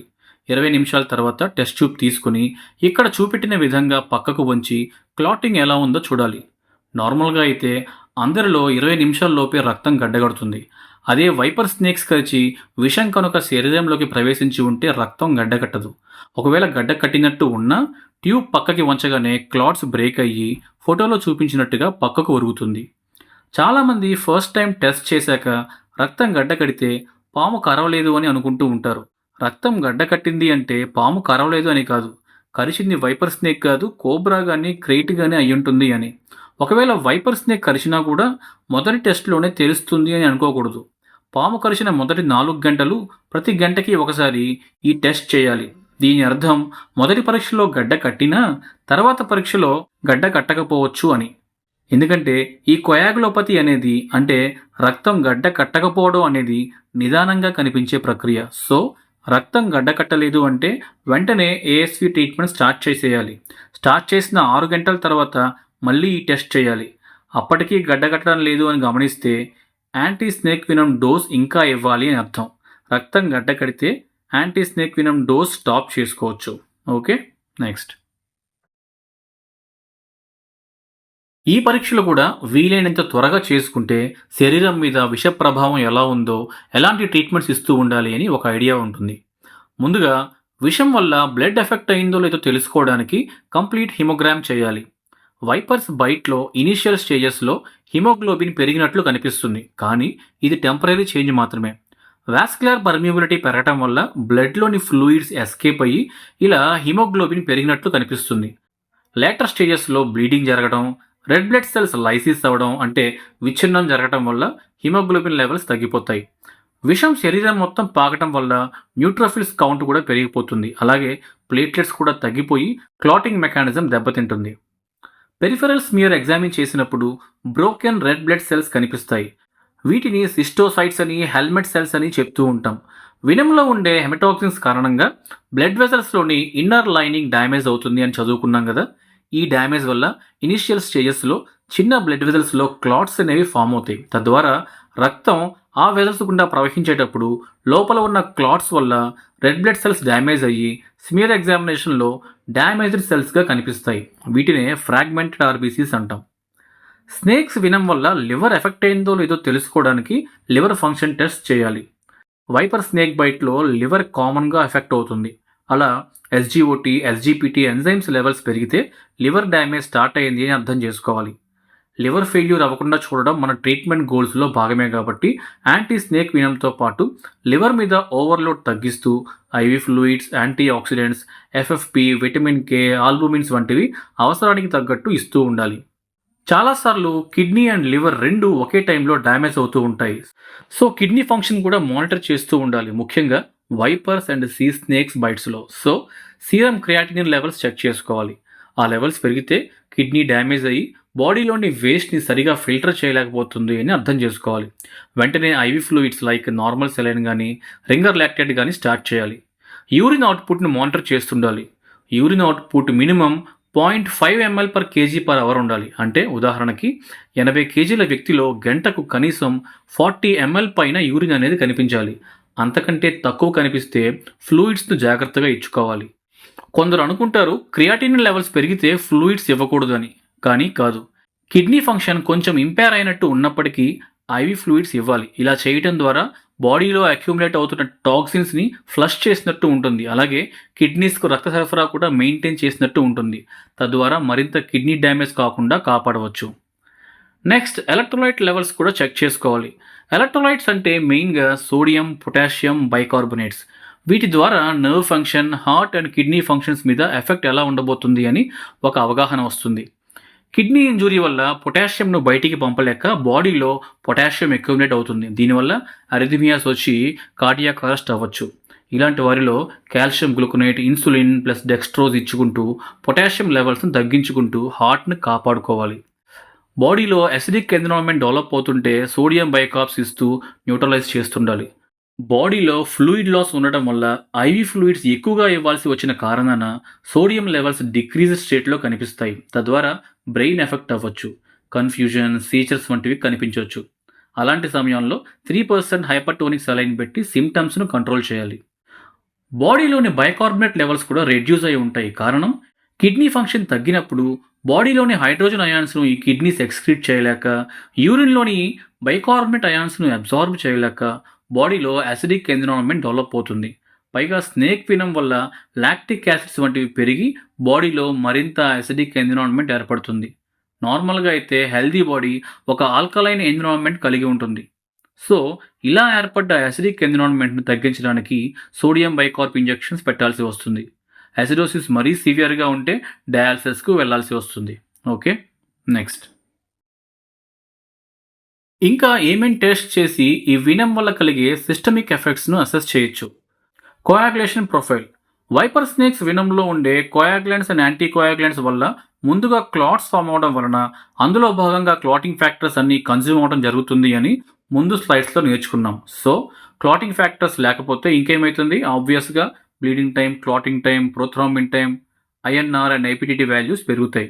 అండ్ తర్వాత ఈ ఫామ్ అయిన క్లాట్స్ ఏమైనా స్టేబుల్గా ఉంటాయా అంటే ఉండవు, కొద్దిసేపటికి బ్రేక్ డౌన్ అయిపోతాయి. ఆ కారణంగా ఫైబ్రినోజన్ లెవెల్స్ లోలో ఉంటాయి. ఎఫ్డిపి లెవెల్స్ అంటే fibrin degradation products and D-dimer levels elevate అయి ఉంటాయి. Next urine examination and microscopy. దీని ద్వారా కిడ్నీ డ్యామేజ్ కానీ మజిల్ డ్యామేజ్ కానీ అసెస్ చేయొచ్చు. యూరిన్ డార్క్ బ్రౌన్ కానీ రెడ్డిష్ కలర్ కానీ ఉంటే యూరిన్లో మయోగ్లోబిన్ లేదా హీమోగ్లోబిన్ ఉండొచ్చు అని అర్థం చేసుకోవాలి. అంటే దీని అర్థం బాడీలో మజిల్ డ్యామేజ్ కానీ హీమోలైసిస్ కానీ జరిగింది అని అర్థం చేసుకోవాలి. తర్వాత మైక్రోస్కోప్ యూస్ చేసి అయినా ల్యాబ్ టెస్ట్ ద్వారా అయినా యూరిన్లో ఏ టైప్ ఆఫ్ ప్రొడక్ట్స్ ఉన్నాయో చూడాలి, like proteins, RBC, haemoglobin, myoglobin లాంటివి. తర్వాత సీరం క్రియాటినిన్ ఫాస్ఫోకైనేస్. ఈ ఎంజైమ్ మజిల్ డ్యామేజ్కు మార్కర్లా ఉపయోగపడుతుంది. దీని లెవెల్స్ పెరిగాయి అంటే మజిల్ డ్యామేజ్ ఉందని అర్థం. మజిల్ డ్యామేజ్ అయితే ఆబ్వియస్గా మయోగ్లోబిన్ రిలీజ్ అయ్యిద్ది. మయోగ్లోబిన్ పెరిగితే అది కిడ్నీస్లో చేరి కిడ్నీ డ్యామేజ్ జరుగుద్ది. సో ఇదంతా జరగకుండా ఈ క్రియాటినిన్ ఫాస్ఫోకైనేజ్ లెవెల్ రైజ్ అయిన వెంటనే ఐవీ ఫ్లూయిడ్స్ ఇచ్చుకుంటూ రిలీజ్ అయ్యే మయోగ్లోబిన్ ఫ్లష్ అవుట్ చేసే ప్రయత్నం చేయాలి. Serum amylase. స్నేక్ స్పినం వల్ల ప్యాంక్రియాస్ కూడా డ్యామేజ్ అవుతాయి కాబట్టి సీరం అమైలేస్ లెవెల్స్ పెరుగుతాయి. సో ప్యాంక్రియాటైటిస్ కండిషన్ను కూడా మైండ్లో ఉంచుకోవాలి. స్నేక్ స్పినం హార్ట్ మీద కూడా ప్రభావం చూపిస్తుంది. ఈసీజీ చేసి చూస్తే రిథమ్ డిస్టర్బెన్సెస్ కనిపించవచ్చు, like bradycardia, AV blocks, ST segment changes like ST elevation, depression and T wave changes like peaked, flat and inverted T waves లాంటి నాన్ స్పెసిఫిక్ చేంజెస్ కనిపిస్తాయి. Okay, next chest X ray. Neurotoxin వల్ల respiratory muscles involve అయ్యి శ్వాస తీసుకోవడం కష్టమవుతుంది అని ముందు చూసాం. అయితే హెమటాక్సిన్స్ వల్ల బాడీలో బ్లడ్ అండ్ ఫ్లూయిడ్స్ లాస్ అవుతున్న కారణాన ఆ ఫ్లూయిడ్స్ లంగ్స్లో చేరి పల్మనరీ ఎడిమగా కానీ లంగ్స్ చుట్టూ ఉండే ప్లోరాలో చేరి ప్లోరల్ ఎఫ్యూషన్గా కానీ డెవలప్ అయ్యి శ్వాసకు చాలా ఇబ్బంది కలిగిస్తుంది. ఈ కండిషన్స్ని మనం చెస్ట్ ఎక్స్రే ద్వారా గుర్తించవచ్చు. Abdominal ultrasonography. అబ్డామిన్లో ఏమైనా ఇంటర్నల్ బ్లీడింగ్ కానీ, లివర్ సైజ్ అండ్ టెక్స్చర్ ఎలా ఉందని, కిడ్నీ చేంజెస్ కానీ, స్ప్లీన్ ఎన్లార్జ్మెంట్ వంటి ఫైండింగ్స్ డిటెక్ట్ చేయడానికి అల్ట్రాసోనోగ్రఫీ ఉపయోగపడుతుంది. బ్రెయిన్లో హెమరేజ్, ఎడిమా వంటివి ఫైండ్ అవుట్ చేయడానికి neuro imaging techniques like CT brain, MRI brain లాంటివి ఉపయోగపడతాయి. ఓకే, టెర్షరీ కేర్ సెంటర్స్లో చేసే కొన్ని స్పెసిఫిక్ ల్యాబ్ టెస్ట్ చూద్దాం. వీటిలో కొన్ని ఆల్రెడీ మనం నేర్చుకున్నవే ఉన్నాయి. ముందుగా వాస్కులర్ టాక్సిక్ ఎన్వినమేషన్లో అంటే వైపర్ స్నేక్స్ వినం వల్ల స్పెసిఫిక్గా హార్ట్ మజిల్ డ్యామేజ్ను, స్కెల్టల్ మజిల్ డ్యామేజ్ను, సివియర్ ఇన్ఫెక్షన్ను ఎలా గుర్తిస్తారు అని చూద్దాం. ముందుగా హార్ట్ మజిల్ డ్యామేజ్, కార్డియోటాక్సిసిటీ. నార్మల్గా బాడీలో ఏ టైప్ ఆఫ్ మజిల్ డ్యామేజ్ అయినా సిపికే ఎంజైమ్ అంటే క్రియేటిన్ ఫాస్ఫోకైనేజ్ ఎంజైమ్ అనేది రిలీజ్ అవుతుంది. మరి స్పెసిఫిక్గా హార్ట్ మజిల్ డ్యామేజ్ని మాత్రమే గుర్తించాలంటే సిపికే ఎంబీ లెవెల్స్ చూడాలి. క్రియేటిన్ ఫాస్ఫోకైనేజెస్లో ఇది ఒక టైప్ అనమాట. ఇది కేవలం హార్ట్ మజిల్లో మాత్రమే ఉంటుంది. తర్వాత 2D ఎకో ద్వారా హార్ట్ యొక్క పనితీరు చూస్తారు. బిఎన్పి అంటే బి టైప్ నాట్రియూరిటిక్ పెప్టైడ్. ఇది హార్ట్ మీద వర్క్ లోడ్ ఎక్కువైనప్పుడు హార్ట్ రిలీజ్ చేసే ఒక హార్మోన్. దీని వాల్యూస్ పెరగడం ద్వారా వారి యొక్క హార్ట్ ఫెయిల్యూర్లకు వెళ్ళడం స్టార్ట్ అయిందా లేదా అని అర్థం చేసుకోవచ్చు. నెక్స్ట్ మయోటాక్సిసిటీ అంటే బాడీలోని రిమైనింగ్ మజిల్ డ్యామేజ్ని ఎలా గుర్తించాలో చూద్దాం. మనకు తెలుసు క్రియేటిన్ ఫాస్ఫోకైనేజ్ అనేది మజిల్ డ్యామేజ్ అయితే రైజ్ అవుతుంది అని. ఎస్జిఓటి అండ్ ఎస్జిపిటి అనేవి లివర్ ఎంజైమ్స్. ఎస్జిపిటి అనేది స్పెసిఫిక్గా లివర్లోనే ఉంటుంది, కానీ ఎస్జిఓటి మాత్రం లివర్, స్కెలిటల్ అండ్ కార్డియాక్ మజిల్స్లో కూడా ఉంటుంది. అందుకే మజిల్ డ్యామేజ్లో ఎస్జిఓటి లెవెల్స్ కూడా రైజ్ అవుతాయి. యూరిన్లో మయోగ్లోబిన్ లెవెల్స్ రైజ్ అయితే మజిల్ డ్యామేజ్ ఎక్కువగా ఉంది అని అర్థం. మయోగ్లోబిన్ అనేది హీమోగ్లోబిన్ లాంటిదే. హీమోగ్లోబిన్ రెడ్ బ్లడ్ సెల్స్లో ఉంటూ 4 మాలిక్యూల్స్ ఆఫ్ ఆక్సిజన్ని క్యారీ చేస్తూ శరీరంలోని ప్రతి చోటకి ఆక్సిజన్ని అందజేస్తుంటే, మయోగ్లోబిన్ మాత్రం మజిల్ సెల్స్లో ఉంటూ 1 మాలిక్యూల్ ఆఫ్ ఆక్సిజన్ మాత్రమే క్యారీ చేస్తూ ఎక్కువ శ్రమతో కూడిన పనులు చేసినప్పుడు మాత్రమే ఈ ఆక్సిజన్ను అందజేస్తుంది. అది కూడా కేవలం మజిల్ సెల్స్కు మాత్రమే అందజేస్తుంది. Next compartment pressure. ఈ ప్రెషర్ని మెజర్ చేయడం ద్వారా కంపార్ట్మెంట్ సిండ్రోమ్ డెవలప్ అయిందో లేదో తెలుసుకోవచ్చు. స్ట్రైకర్ కానీ వైట్ సైడ్స్ టెక్నిక్ కానీ యూజ్ చేసి ఆ కంపార్ట్మెంట్లోని ప్రెషర్ని మెజర్ చేస్తారు. కంపార్ట్మెంట్ సిండ్రోమ్ గురించి ముందు స్లైడ్స్లో చెప్పడం జరిగింది, ఒకసారి రివైజ్ చేయండి. Okay, next infection. Snake bite విక్టిమ్లో ఇన్ఫెక్షన్, సెప్సిస్ వంటివి మొదలయ్యాయా లేదా, వాటి తీవ్రత ఎలా ఉంది అని సీరం ప్రోకాల్సిటోనిన్ లెవెల్స్ బట్టి చెప్పొచ్చు. ఇది స్పెసిఫిక్గా బ్యాక్టీరియల్ ఇన్ఫెక్షన్స్లోనే ఎక్కువగా రేజ్ అయ్యి కనిపిస్తాయి. పాము కరిచినప్పుడు దాని కూరల్లో నుండి అయినా లేదా సెకండరీ ఇన్ఫెక్షన్స్ వల్ల అయినా బ్యాక్టీరియా శరీరంలోకి ప్రవేశించడం వలన బాడీలో ఆ bacterial toxins and inflammatory cytokines release అయిన కారణాన డిఫరెంట్ ఆర్గాన్స్ నుండి ఈ ప్రోకాల్సిటోనిన్ రిలీజ్ అవుతుంది. దీని లెవెల్స్ ఎంత ఎక్కువగా ఉంటే అంత సివియర్గా ఇన్ఫెక్షన్ ఉన్నట్టు అర్థం. ఆ విధంగా యాంటీబయాటిక్స్ డోసేజ్ కూడా ఎంతవరకు ఇవ్వాలి అని ఒక ఐడియా వస్తుంది.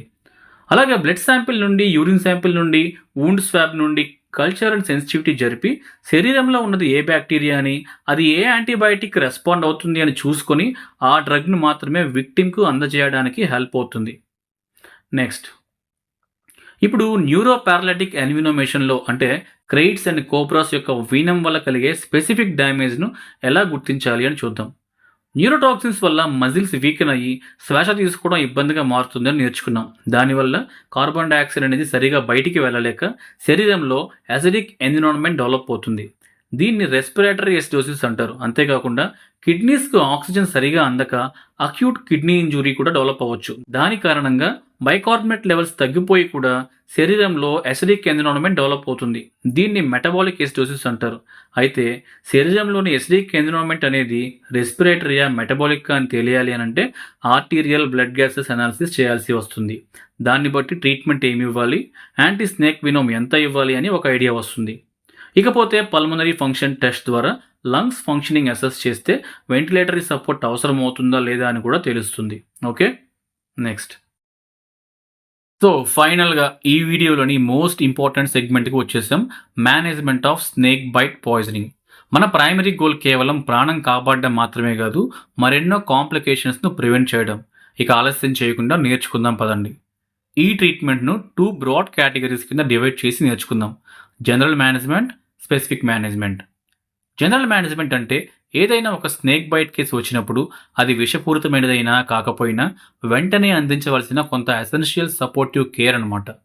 ఇక్కడ మన ప్రైమరీ గోల్స్ ఏంటంటే పేషెంట్ను స్టేబుల్ చేయడం, విషం శరీరంలో వ్యాపించకుండా చర్యలు తీసుకోవడం, వైటల్స్ మానిటర్ చేస్తూ ఐవి ఫ్లూయిడ్స్ ఇచ్చుకోవడం, పెయిన్ కంట్రోల్ చేసి టెటనస్ బూస్టర్ డోస్ ఇవ్వడం, లోకల్ వూండ్ ఇన్ఫెక్షన్స్ను ట్రీట్ చేయడం, న్యూరలాజికల్ ఆర్ హెమటలాజికల్ మేనిఫెస్టేషన్స్ కోసం అబ్జర్వేషన్లో ఉంచడం వంటివి.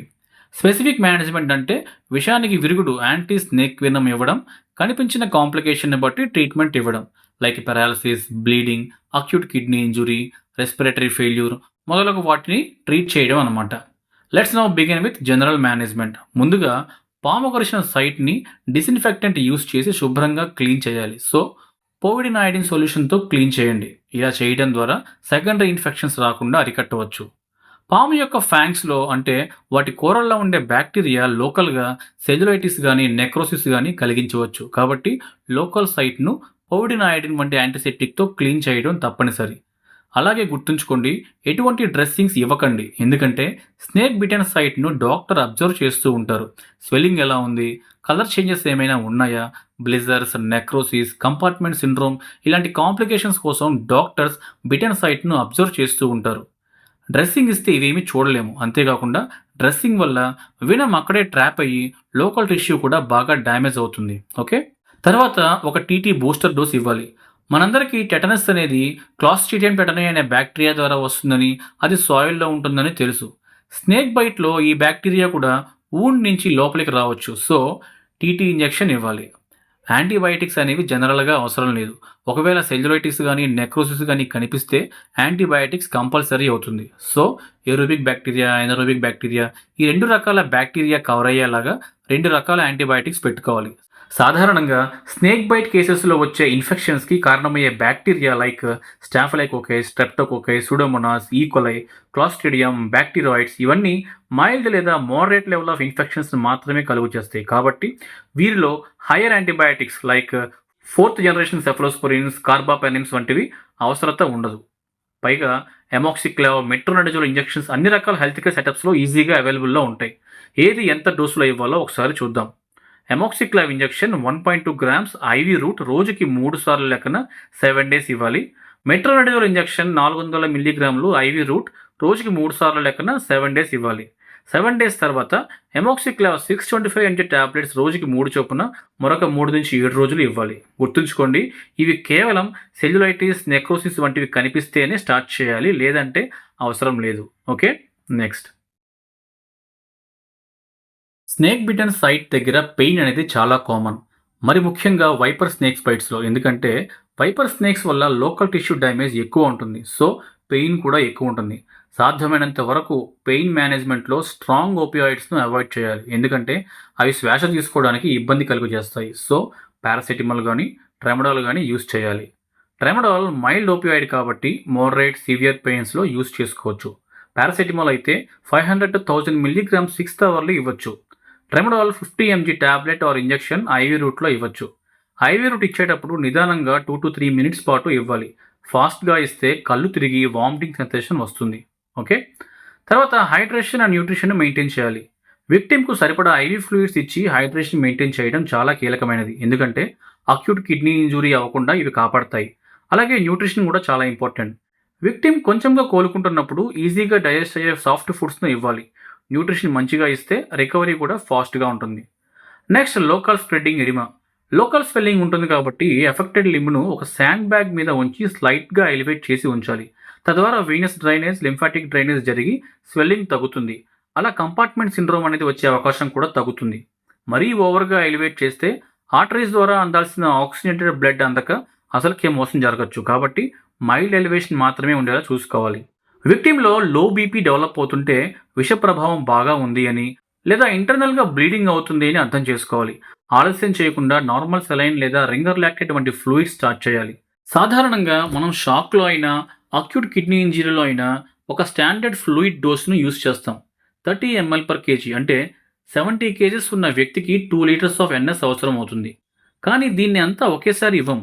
ముందు ఒక 500 to 1000 mlతో 30 to 60 minutesలో ఇస్తాం. తర్వాత వైటల్స్, లంగ్ సౌండ్స్ ఒకసారి అన్నీ చెక్ చేసుకుని ఫ్లూయిడ్ ఓవర్లోడ్ లేదని, పేషెంట్ ఇంప్రూవ్ అవుతున్నట్టు కన్ఫర్మ్ అయితే ఫ్లూయిడ్స్ను స్లో డౌన్ చేసుకోవాలి. ఒకవేళ ఇంప్రూవ్మెంట్ లేకపోతే మరొక 500 ml NS ఇచ్చుకోవాలి. పూర్తి డోసులు ఇచ్చిన తర్వాత కూడా బీపీ ఇంకా లోనే ఉంది అంటే నెక్స్ట్ డోపమిన్ స్టార్ట్ చేయాలి.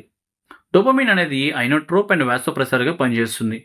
ఇంత ఫ్లూయిడ్స్ ఇచ్చినా బీపీ మెయింటైన్ కావడం లేదు అంటే విషం బాగా పాకి ఉంటుందని, అందులోనూ అది వైపర్ వీనం హెమటాక్సిన్ అయి ఉంటుందని, సో బ్లడ్ వెజల్స్ అన్ని లీకేజ్ జరుగుతూ ఉండి ఉంటాయని అర్థం చేసుకుని వెంటనే డోపమిన్ స్టార్ట్ చేయాలి.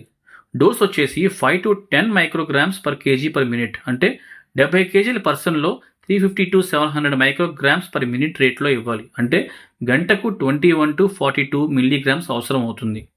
దీన్ని కేవలం ఐవీ ఇన్ఫ్యూజన్గానే ఇవ్వాలి. ఐఎం కానీ ఐవీ బోలస్ కానీ ఇవ్వకూడదు.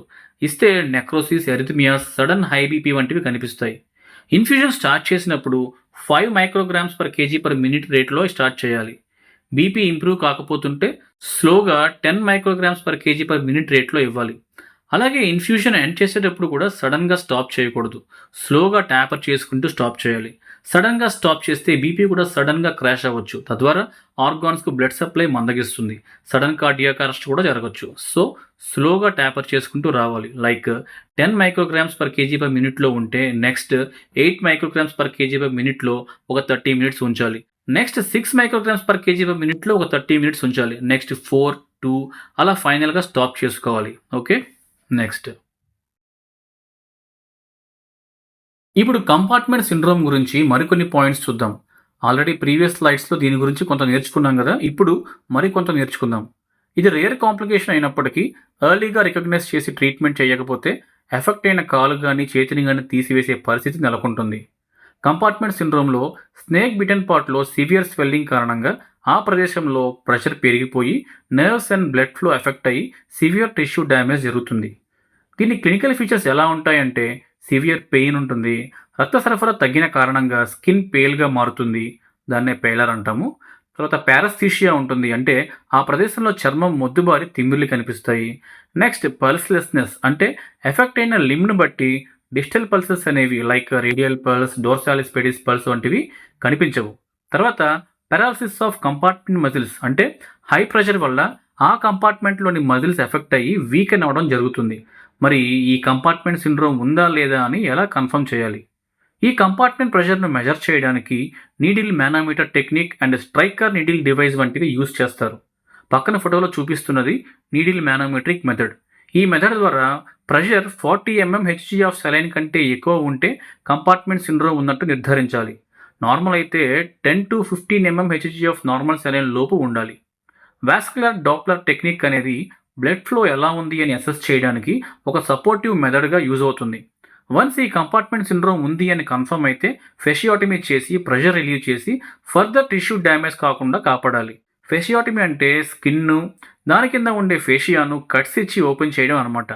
డాక్టర్స్ ఎక్కువ సందర్భాల్లో క్లినికల్ ఫీచర్స్ని బట్టే ఈ ఫేషియోటమీ ఇవ్వడం జరుగుతుంది. Okay, next. సో ఇప్పటిదాకా జనరల్ అండ్ సపోర్టివ్ కేర్ ఎలా ఇవ్వాలి అని చూసాం. ఇప్పుడు core treatment, the specific management గురించి నేర్చుకుందాం. ఇందులో భాగంగానే ద రియల్ గేమ్ చేంజర్ అయిన యాంటీ స్నేక్ వినమ్ గురించి నేర్చుకోబోతున్నాం. ఈ యాంటీ స్నేక్ వినమ్ను ఎలా తయారు చేస్తారో తెలుసా? అన్ని రకాల మందుల్లాగా దీన్ని ల్యాబ్స్లో తయారు చేయరు, గుర్రాల నుండి తయారు చేస్తారు. హెల్దీ హార్సెస్ను సెలెక్ట్ చేసి వాటి శరీరంలోకి పాము విషాన్ని కొన్ని వారాల పాటు కొద్ది కొద్దిగా ఇస్తూ ఉండటం వల్ల గుర్రం ఆ విషయానికి విరుగుడు అయిన యాంటీబాడీస్ను, ముఖ్యంగా ఐజీజీ టైప్ ఆఫ్ యాంటీబాడీస్ను తయారు చేసుకుంటుంది. అలా ఆ గుర్రం యొక్క రక్తాన్ని సేకరించి దాని నుండి యాంటీబాడీస్ను వేరు చేసి ఈ యాంటీ స్నేక్ వినమ్ను తయారు చేస్తారు.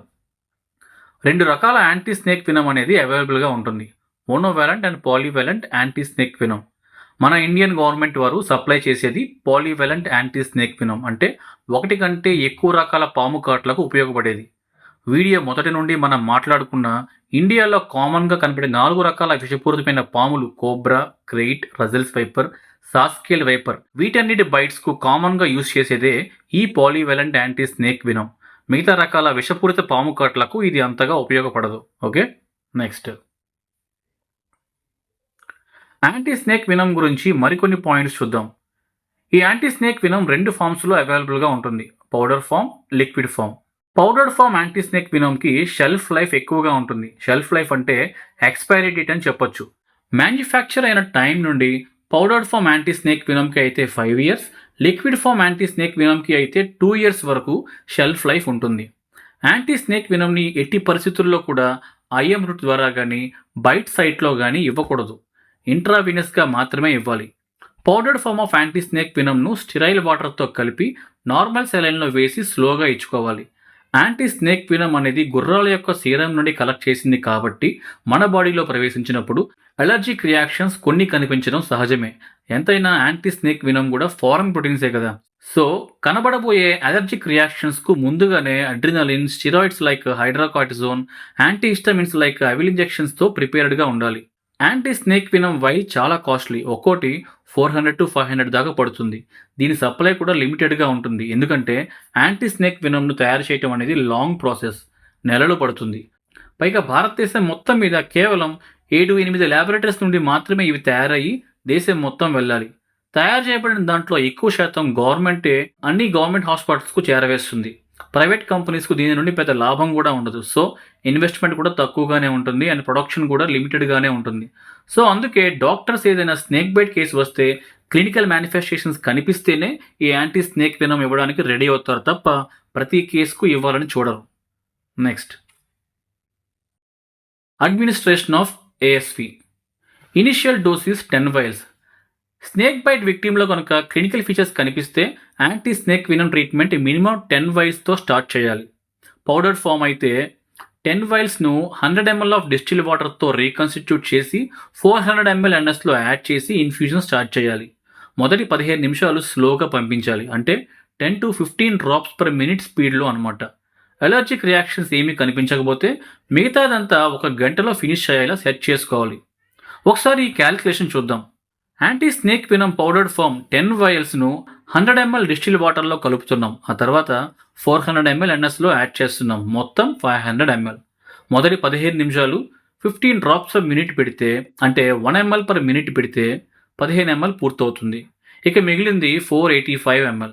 దీన్ని 1 అవర్లో ఫినిష్ చేయాలంటే 485/60 is equal to 8.13 ml per minute స్పీడ్లో ఫ్లో రేట్ మెయింటైన్ చేయాలి. అంటే nearly 8.13 into 15 drops equal to 120 drops per minute speed maintain చేయాలి. Okay, liquid form of ASV అయితే రీకన్స్టిట్యూట్ చేయాల్సిన పని లేదు, డైరెక్ట్గా 100 ml to 200 ml NSలో వేసి ఇన్ఫ్యూజన్ స్టార్ట్ చేసేయటమే.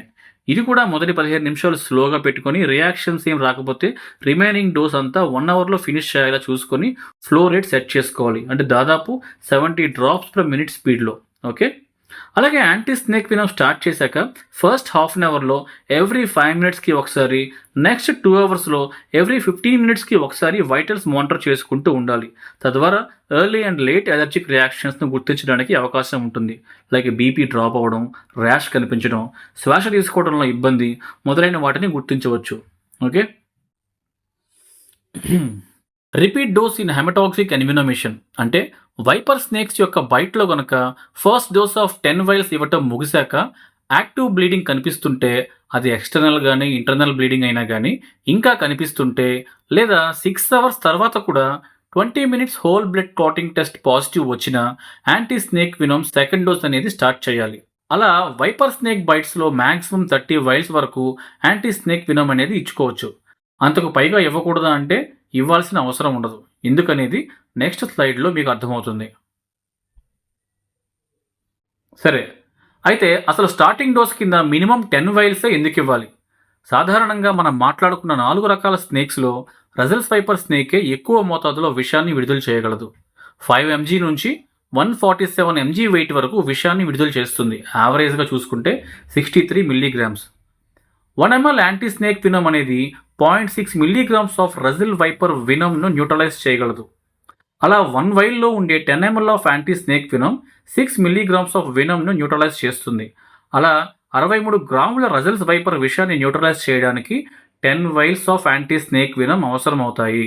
ఒకవేళ ఈ viper snake maximum quantity of వినంను ఇంజెక్ట్ చేసినా కూడా, అంటే 147 grams ఆఫ్ వినంను న్యూట్రలైజ్ చేయడానికి నియర్లీ 25 vials కావాల్సి ఉంటుంది. సో ముందు స్లైడ్లో వేసిన క్వశ్చన్కు ఇక్కడ సమాధానం దొరికింది. మ్యాక్సిమం 30 vials ఇవ్వాలి అన్నాను, కానీ 25 vialsకే వైపర్ వినం మొత్తం న్యూట్రలైజ్ అయిపోయింది. చూసారా? 30 vials of anti snake venom 180 mg Russell's viper వినంని న్యూట్రలైజ్ చేయగలదు. ఒకసారి పక్కన ఇమేజ్ గమనించండి. Each ml of anti snake venom ఏ టైప్ ఆఫ్ వినంను ఎంత న్యూట్రలైజ్ చేయగలదు అని ఉంది. మీ హాస్పిటల్స్లో లభించే యాంటీ స్నేక్ వినం వైల్స్ను ఒకసారి తెప్పించుకొని గమనించుకోండి. ఓకే, నెక్స్ట్, ఈ చార్ట్ను ఒకసారి గమనించండి. ఏ పాము కరిస్తే యావరేజ్గా ఎంత మోతాదులో విషం ఇంజెక్ట్ చేయబడుతుంది అని చూపబడింది. అలాగే దాని యొక్క ఫ్యాటల్ డోస్ కూడా కనిపిస్తుంది. ఫ్యాటల్ డోస్ అంటే ఇంత మోతాదులో కనుక విషం శరీరంలోకి ప్రవేశించింది అంటే ప్రాణానికి ప్రమాదం అని. కానీ గమనిస్తే ఒక స్నేక్ ఒక బైట్లో ఇంజెక్ట్ చేసే విషం ఫ్యాటల్ డోస్ కంటే చాలా ఎక్కువగా ఉంది. కాబట్టి ప్రతి పాయిజనస్ స్నేక్ బైట్లో కూడా ట్రీట్మెంట్ కనుక అందించకపోతే ప్రాణాలు పోయే ప్రమాదం ఉంది. కోబ్రా బైట్లో 6 గంటలు, క్రేట్ అయితే 12 నుంచి 24 గంటలు, వైపర్ స్నేక్స్ అయితే 12 గంటల నుండి 2 రోజుల్లో ప్రాణాలు పోవడం జరుగుతుంది. గవర్నమెంట్ హాస్పిటల్స్లో లభించే యాంటీ స్నేక్ వినం 1 ml తీసుకుంటే ఎంత వినంను న్యూట్రలైజ్ చేయగలదో కూడా ఈ టేబుల్లో చూపబడింది, గమనించండి. గుర్తుంచుకోండి, ఈ యాంటీ స్నేక్ వినం మ్యానుఫ్యాక్చర్ అయ్యే విధానం బట్టి దీని యొక్క స్ట్రెంగ్త్ అనేది బ్యాచ్ టు బ్యాచ్ మారుతూ ఉంటుంది. అందుకే ముందుగా ఒక స్టాండర్డ్ ఇనిషియల్ డోస్ అనేది ఇస్తూ ఉంటాం. లైక్ 10 వైల్స్తో స్టార్ట్ చేయాలి అని ముందు చెప్పుకున్నాం కదా, అదన్నమాట. సో అదే లాస్ట్ కాలంలో ఉంది, గమనించండి. ఏ బైట్లో ఎంత ఇనిషియల్ డోస్ ఇవ్వాలి అని ఉంది చూడండి. అలాగే ఇండియాలో ఈ యాంటీ స్నేక్ వినం తయారయ్యే కంపెనీస్ నేమ్స్ అండ్ ప్లేసెస్ కొన్ని ఇచ్చారు, గమనించండి. నెక్స్ట్, ఇంతకుముందు హెమటాక్సిక్ ఎన్వినమేషన్లో రిపీట్ డోస్ ఎప్పుడు ఇవ్వాలి అని చూసాం. ఇప్పుడు న్యూరోటాక్సిక్ ఎన్వినమేషన్లో అంటే కోబ్రా, క్రేట్ బైట్స్లో రిపీట్ డోస్ ఎప్పుడు ఇవ్వాలి చూద్దాం. ఈ రకాల స్నేక్ బైట్స్లో న్యూరలాజికల్ మేనిఫెస్టేషన్స్ ఉంటాయని నేర్చుకున్నాం కదా. ఇనీషియల్ డోస్ ఇవ్వటం అయ్యాక మరొక 1 అవర్ పాటు అబ్జర్వ్ చేయాలి. సిమ్టమ్స్లో ఇంప్రూవ్మెంట్ లేకపోయినా, కండిషన్ వర్సన్ అవుతున్నట్టు కనిపించినా వెంటనే సెకండ్ డోస్ అనదర్ 10 వైల్స్తో స్టార్ట్ చేయాలి. అలా న్యూరోటాక్సిక్ ఎన్వినమేషన్లో మ్యాక్సిమం 20 వైల్స్ వరకు అవసరం అవుతాయి. ఓకే, న్యూరోటాక్సిక్ ఎన్వినమేషన్లో ప్రాణాలు కాపాడాలంటే కేవలం యాంటీ స్నేక్ వినం మాత్రమే సరిపోదు. ఈ కోబ్రా, క్రేట్ వంటి పాముల విషం యొక్క పనితనం ఫాస్ట్గా ఉంటుంది కాబట్టి బాడీలోని మజిల్స్ అన్నీ వీకెన్ అవ్వటం అంటే పెరాలసిస్ అవ్వడం కూడా ఫాస్ట్గానే కనిపిస్తుంది. అలా శ్వాస తీసుకోవడానికి ఉపయోగపడే మజిల్స్ కూడా ఇన్వాల్వ్ అయితే పరిస్థితి మరింత కష్టంగా మారి శరీరానికి ఆక్సిజన్ అందదు. కాబట్టి ఈ కేసెస్లో యాంటీ స్నేక్ వినంతో పాటు ఆక్సిజన్ కూడా అందజేయాలి. న్యూరలాజికల్ సైన్స్ కనిపించడం మొదలైన వెంటనే అట్రోపిన్ నియోస్టిగ్మిన్ ఇంజెక్షన్ స్టార్ట్ చేయాలి. అలాగే వెంటిలేటర్ కూడా సిద్ధం చేసుకుని రెడీగా ఉండాలి. ఇప్పుడు అట్రోపిన్ నియోస్టిగ్మిన్ స్కెడ్యూల్ ఎలా ఇవ్వాలో చూద్దాం. న్యూరలాజికల్ సైన్స్ ఏమి కనిపించినా, లైక్ కళ్ళు మూతలు పడడం, వస్తువులు రెండుగా కనిపించడం, మాట తడబడడం, ఇలా ముందు స్లైడ్స్లో చెప్పుకున్నాం కదా, అటువంటివి ఏమి కనిపించినా ఇమ్మీడియట్గా ఈ స్కెడ్యూల్ స్టార్ట్ చేయాలి. దీన్ని యాంటీ కొలెస్టరేజ్ థెరపీ అని అంటారు. ముందు స్లైడ్స్లో ఈ న్యూరోటాక్సిక్ వినం వల్ల శరీరంలో ఎస్టెల్ కొలిన్ అనే న్యూరోట్రాన్స్మిటర్ తక్కువ అవ్వడం, సరిగా పనిచేయలేకపోవడం కారణాన మజిల్ పెరాలసిస్ జరుగుతుంది అని నేర్చుకున్నాం. ఎప్పుడైతే యాంటీ స్నేక్ వినం ఇచ్చామో అది బాడీలోని న్యూరోటాక్సిక్ వినంను న్యూట్రలైజ్ చేసేస్తుంది. ఇప్పుడు శరీరంలో ఎస్టెల్ కొలిన్ లెవెల్స్ నిదానంగా పెరగటం మొదలవుతాయి. కానీ బాడీలో ఉండే ఎస్టెల్ కొలెస్టరేజ్ అనే ఎంజైమ్ కారణంగా ఉన్న కాస్త ఎస్టైల్ కోలిన్ కూడా బ్రేక్ అయిపోతుంటుంది. సో ఆ ఎంజైమ్ని బ్లాక్ చేయగలిగితే ఎస్టైల్ కోలిన్ లెవెల్స్ అనేవి కాస్త ఫాస్ట్గా రైజ్ అయ్యి మజిల్ రికవరీ ఫాస్ట్గా ఉండి పేషెంట్ త్వరగా కోలుకుంటాడు. ఇందుకు నియోస్టిగ్మిన్ సహాయపడుతుంది. కానీ ఇక్కడ ఒక ప్రాబ్లం వస్తుంది. ఈ నియోస్టిగ్మిన్ వల్ల కొన్ని సైడ్ ఎఫెక్ట్స్ ఉన్నాయి. హార్ట్ రేట్ స్లో అవ్వడం, మౌత్ సెక్రిషన్స్ ఎక్కువ అవ్వడం, అబ్డామినల్ క్రాంప్స్ వంటివి కనిపిస్తాయి. సో ఆ సైడ్ ఎఫెక్ట్స్ రాకుండా చూసుకోవడానికి నియోస్టిగ్మిన్ కంటే ముందు అట్రోపిన్ ఇచ్చి 5 నిమిషాల తర్వాత నియోస్టిగ్మిన్ ఇవ్వాల్సి ఉంటుంది.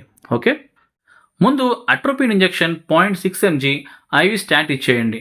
0.6 అంటే ఒక వైల్లో ఉండే డోస్. సో 1 వైల్ ఇచ్చేయండి. స్లోగా 1 to 2 మినిట్స్లో ఇవ్వాలి. ఇప్పుడు ఒక 5 నిమిషాలు ఆగి నియోస్టిగ్మిన్ 1.5 mg ఐవి స్టాట్ ఇచ్చేయాలి.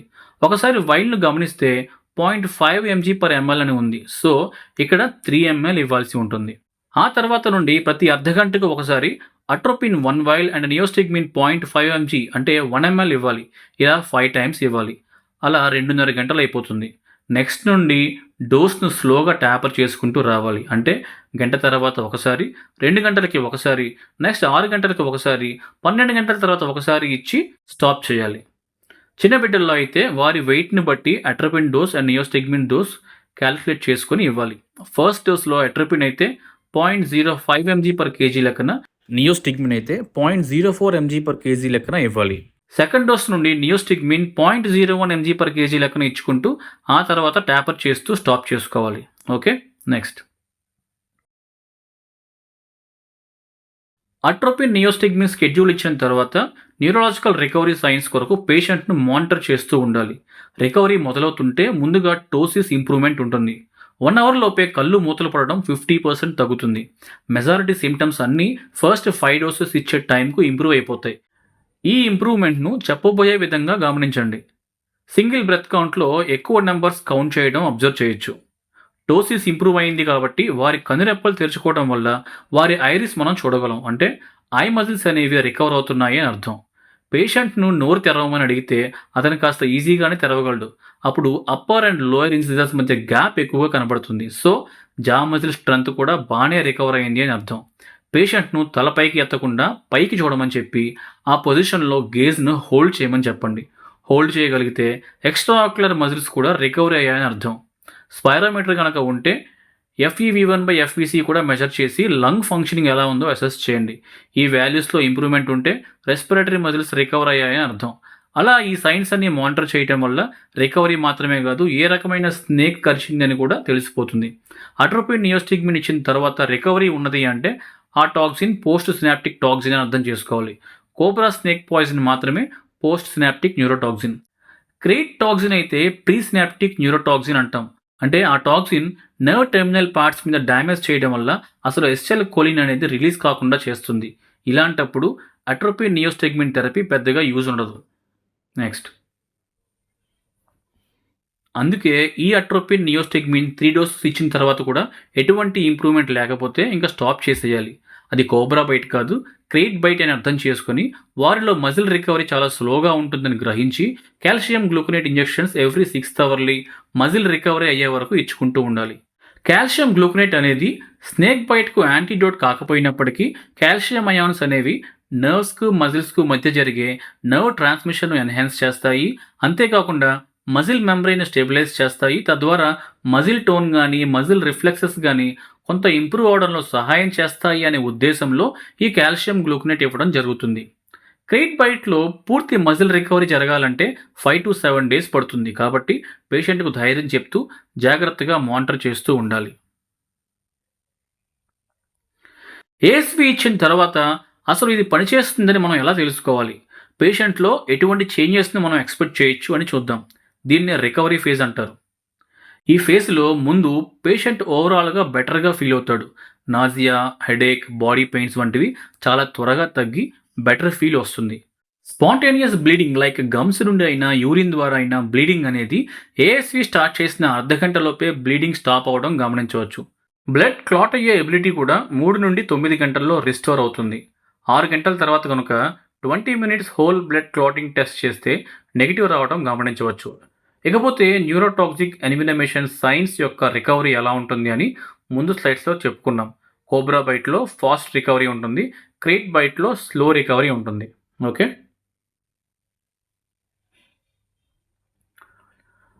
షాక్లో ఉన్న పేషెంట్స్ అయితే అరగంట నుండి గంటలోపే బీపీ రైజ్ అవ్వడం చూస్తాం. అబ్నార్మల్ హార్ట్ బీటింగ్ కూడా రిజాల్వ్ అవ్వడం అబ్జర్వ్ చేయొచ్చు. అలాగే హీమాలసిస్, ర్యాప్డోమయాలసిస్ అంటే బ్లడ్ సెల్స్ బ్రేక్ అవ్వడం, మజిల్ సెల్స్ బ్రేక్ అవ్వడం కూడా స్టాప్ అయిపోతాయి.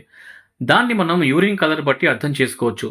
ఏఎస్వి స్టార్ట్ చేసిన కొన్ని గంటల్లోనే యూరిన్ నార్మల్ కలర్లోకి వచ్చేస్తే హ్యాపీగా ఊపిరి పీల్చుకోవచ్చు. Persistent coagulopathy. Anti snake venom treatment start చేశాక కూడా స్పాంటేనియస్ బ్లీడింగ్ అనేది స్టాప్ అవ్వకుండా యూరిన్ కలర్ ఇంకా రెడిష్గానే ఉన్నట్టు గమనిస్తే దీన్నే పర్సిస్టెంట్ కోయాగ్యులోపతి అంటాం. దీని అర్థం బాడీలోని క్లాటింగ్ ఫ్యాక్టర్స్ అన్నీ కన్జ్యూమ్ అయ్యాయి అని. అందుకే పీటీ, ఐఎన్ఆర్ వాల్యూస్ వీరిలో ఎక్కువగా ఉంటాయి. కాబట్టి వీరికి ఎఫ్ఎఫ్పి అందజేయాలి. ఎఫ్ఎఫ్పి అంటే ఫ్రెష్ ఫ్రోజన్ ప్లాస్మా.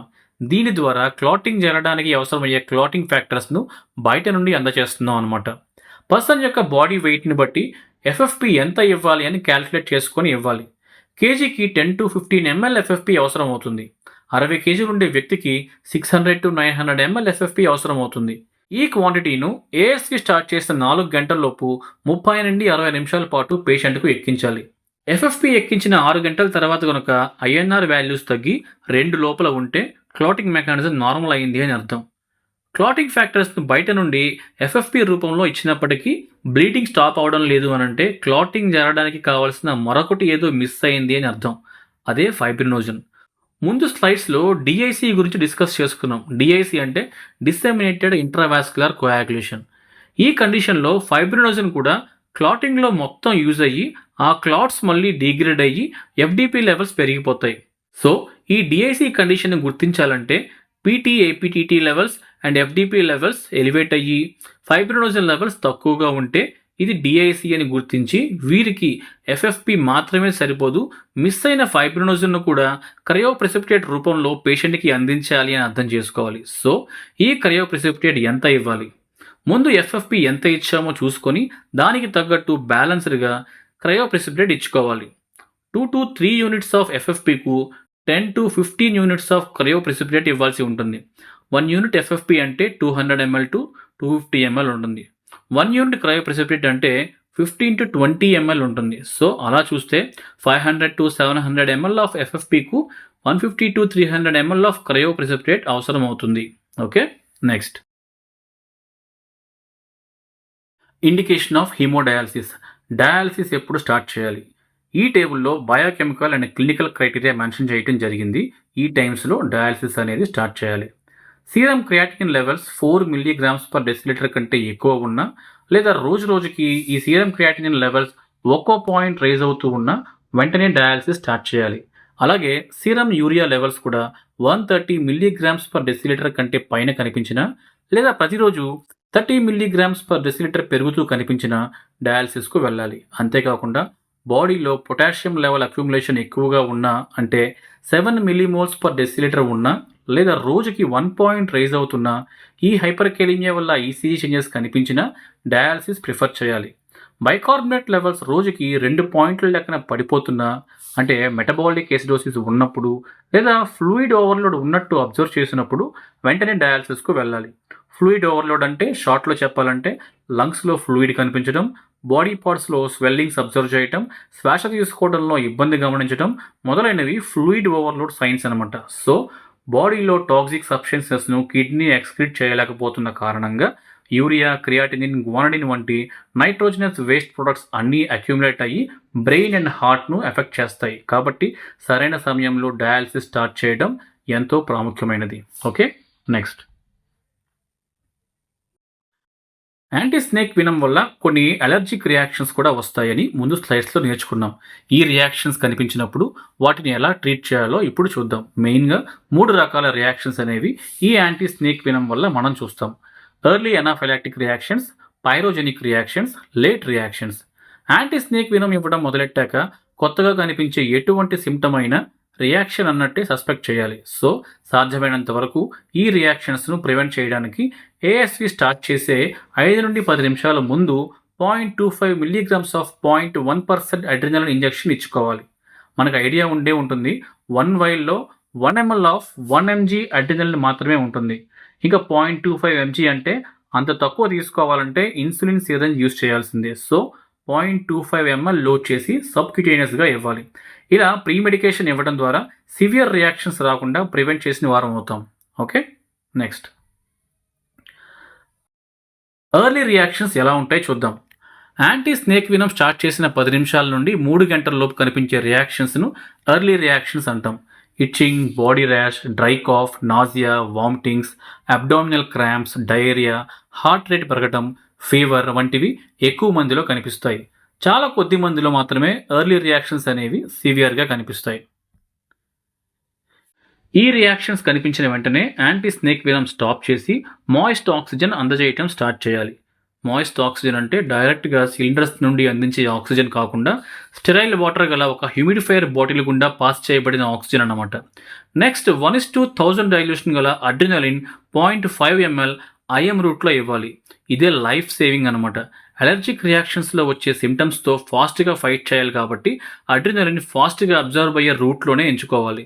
సబ్క్యూటేనియస్ రూట్తో పోలిస్తే ఐఎం రూట్లో ఫాస్ట్గా అబ్జార్ప్షన్ ఉంటుంది. అందులోనూ థై మజిల్ని ప్రిఫర్ చేయాలి, ఎందుకంటే దానికి బ్లడ్ ఫ్లో ఎక్కువ ఉంటుంది కాబట్టి. 15 నిమిషాల పాటు అబ్జర్వేషన్లో ఉంచండి.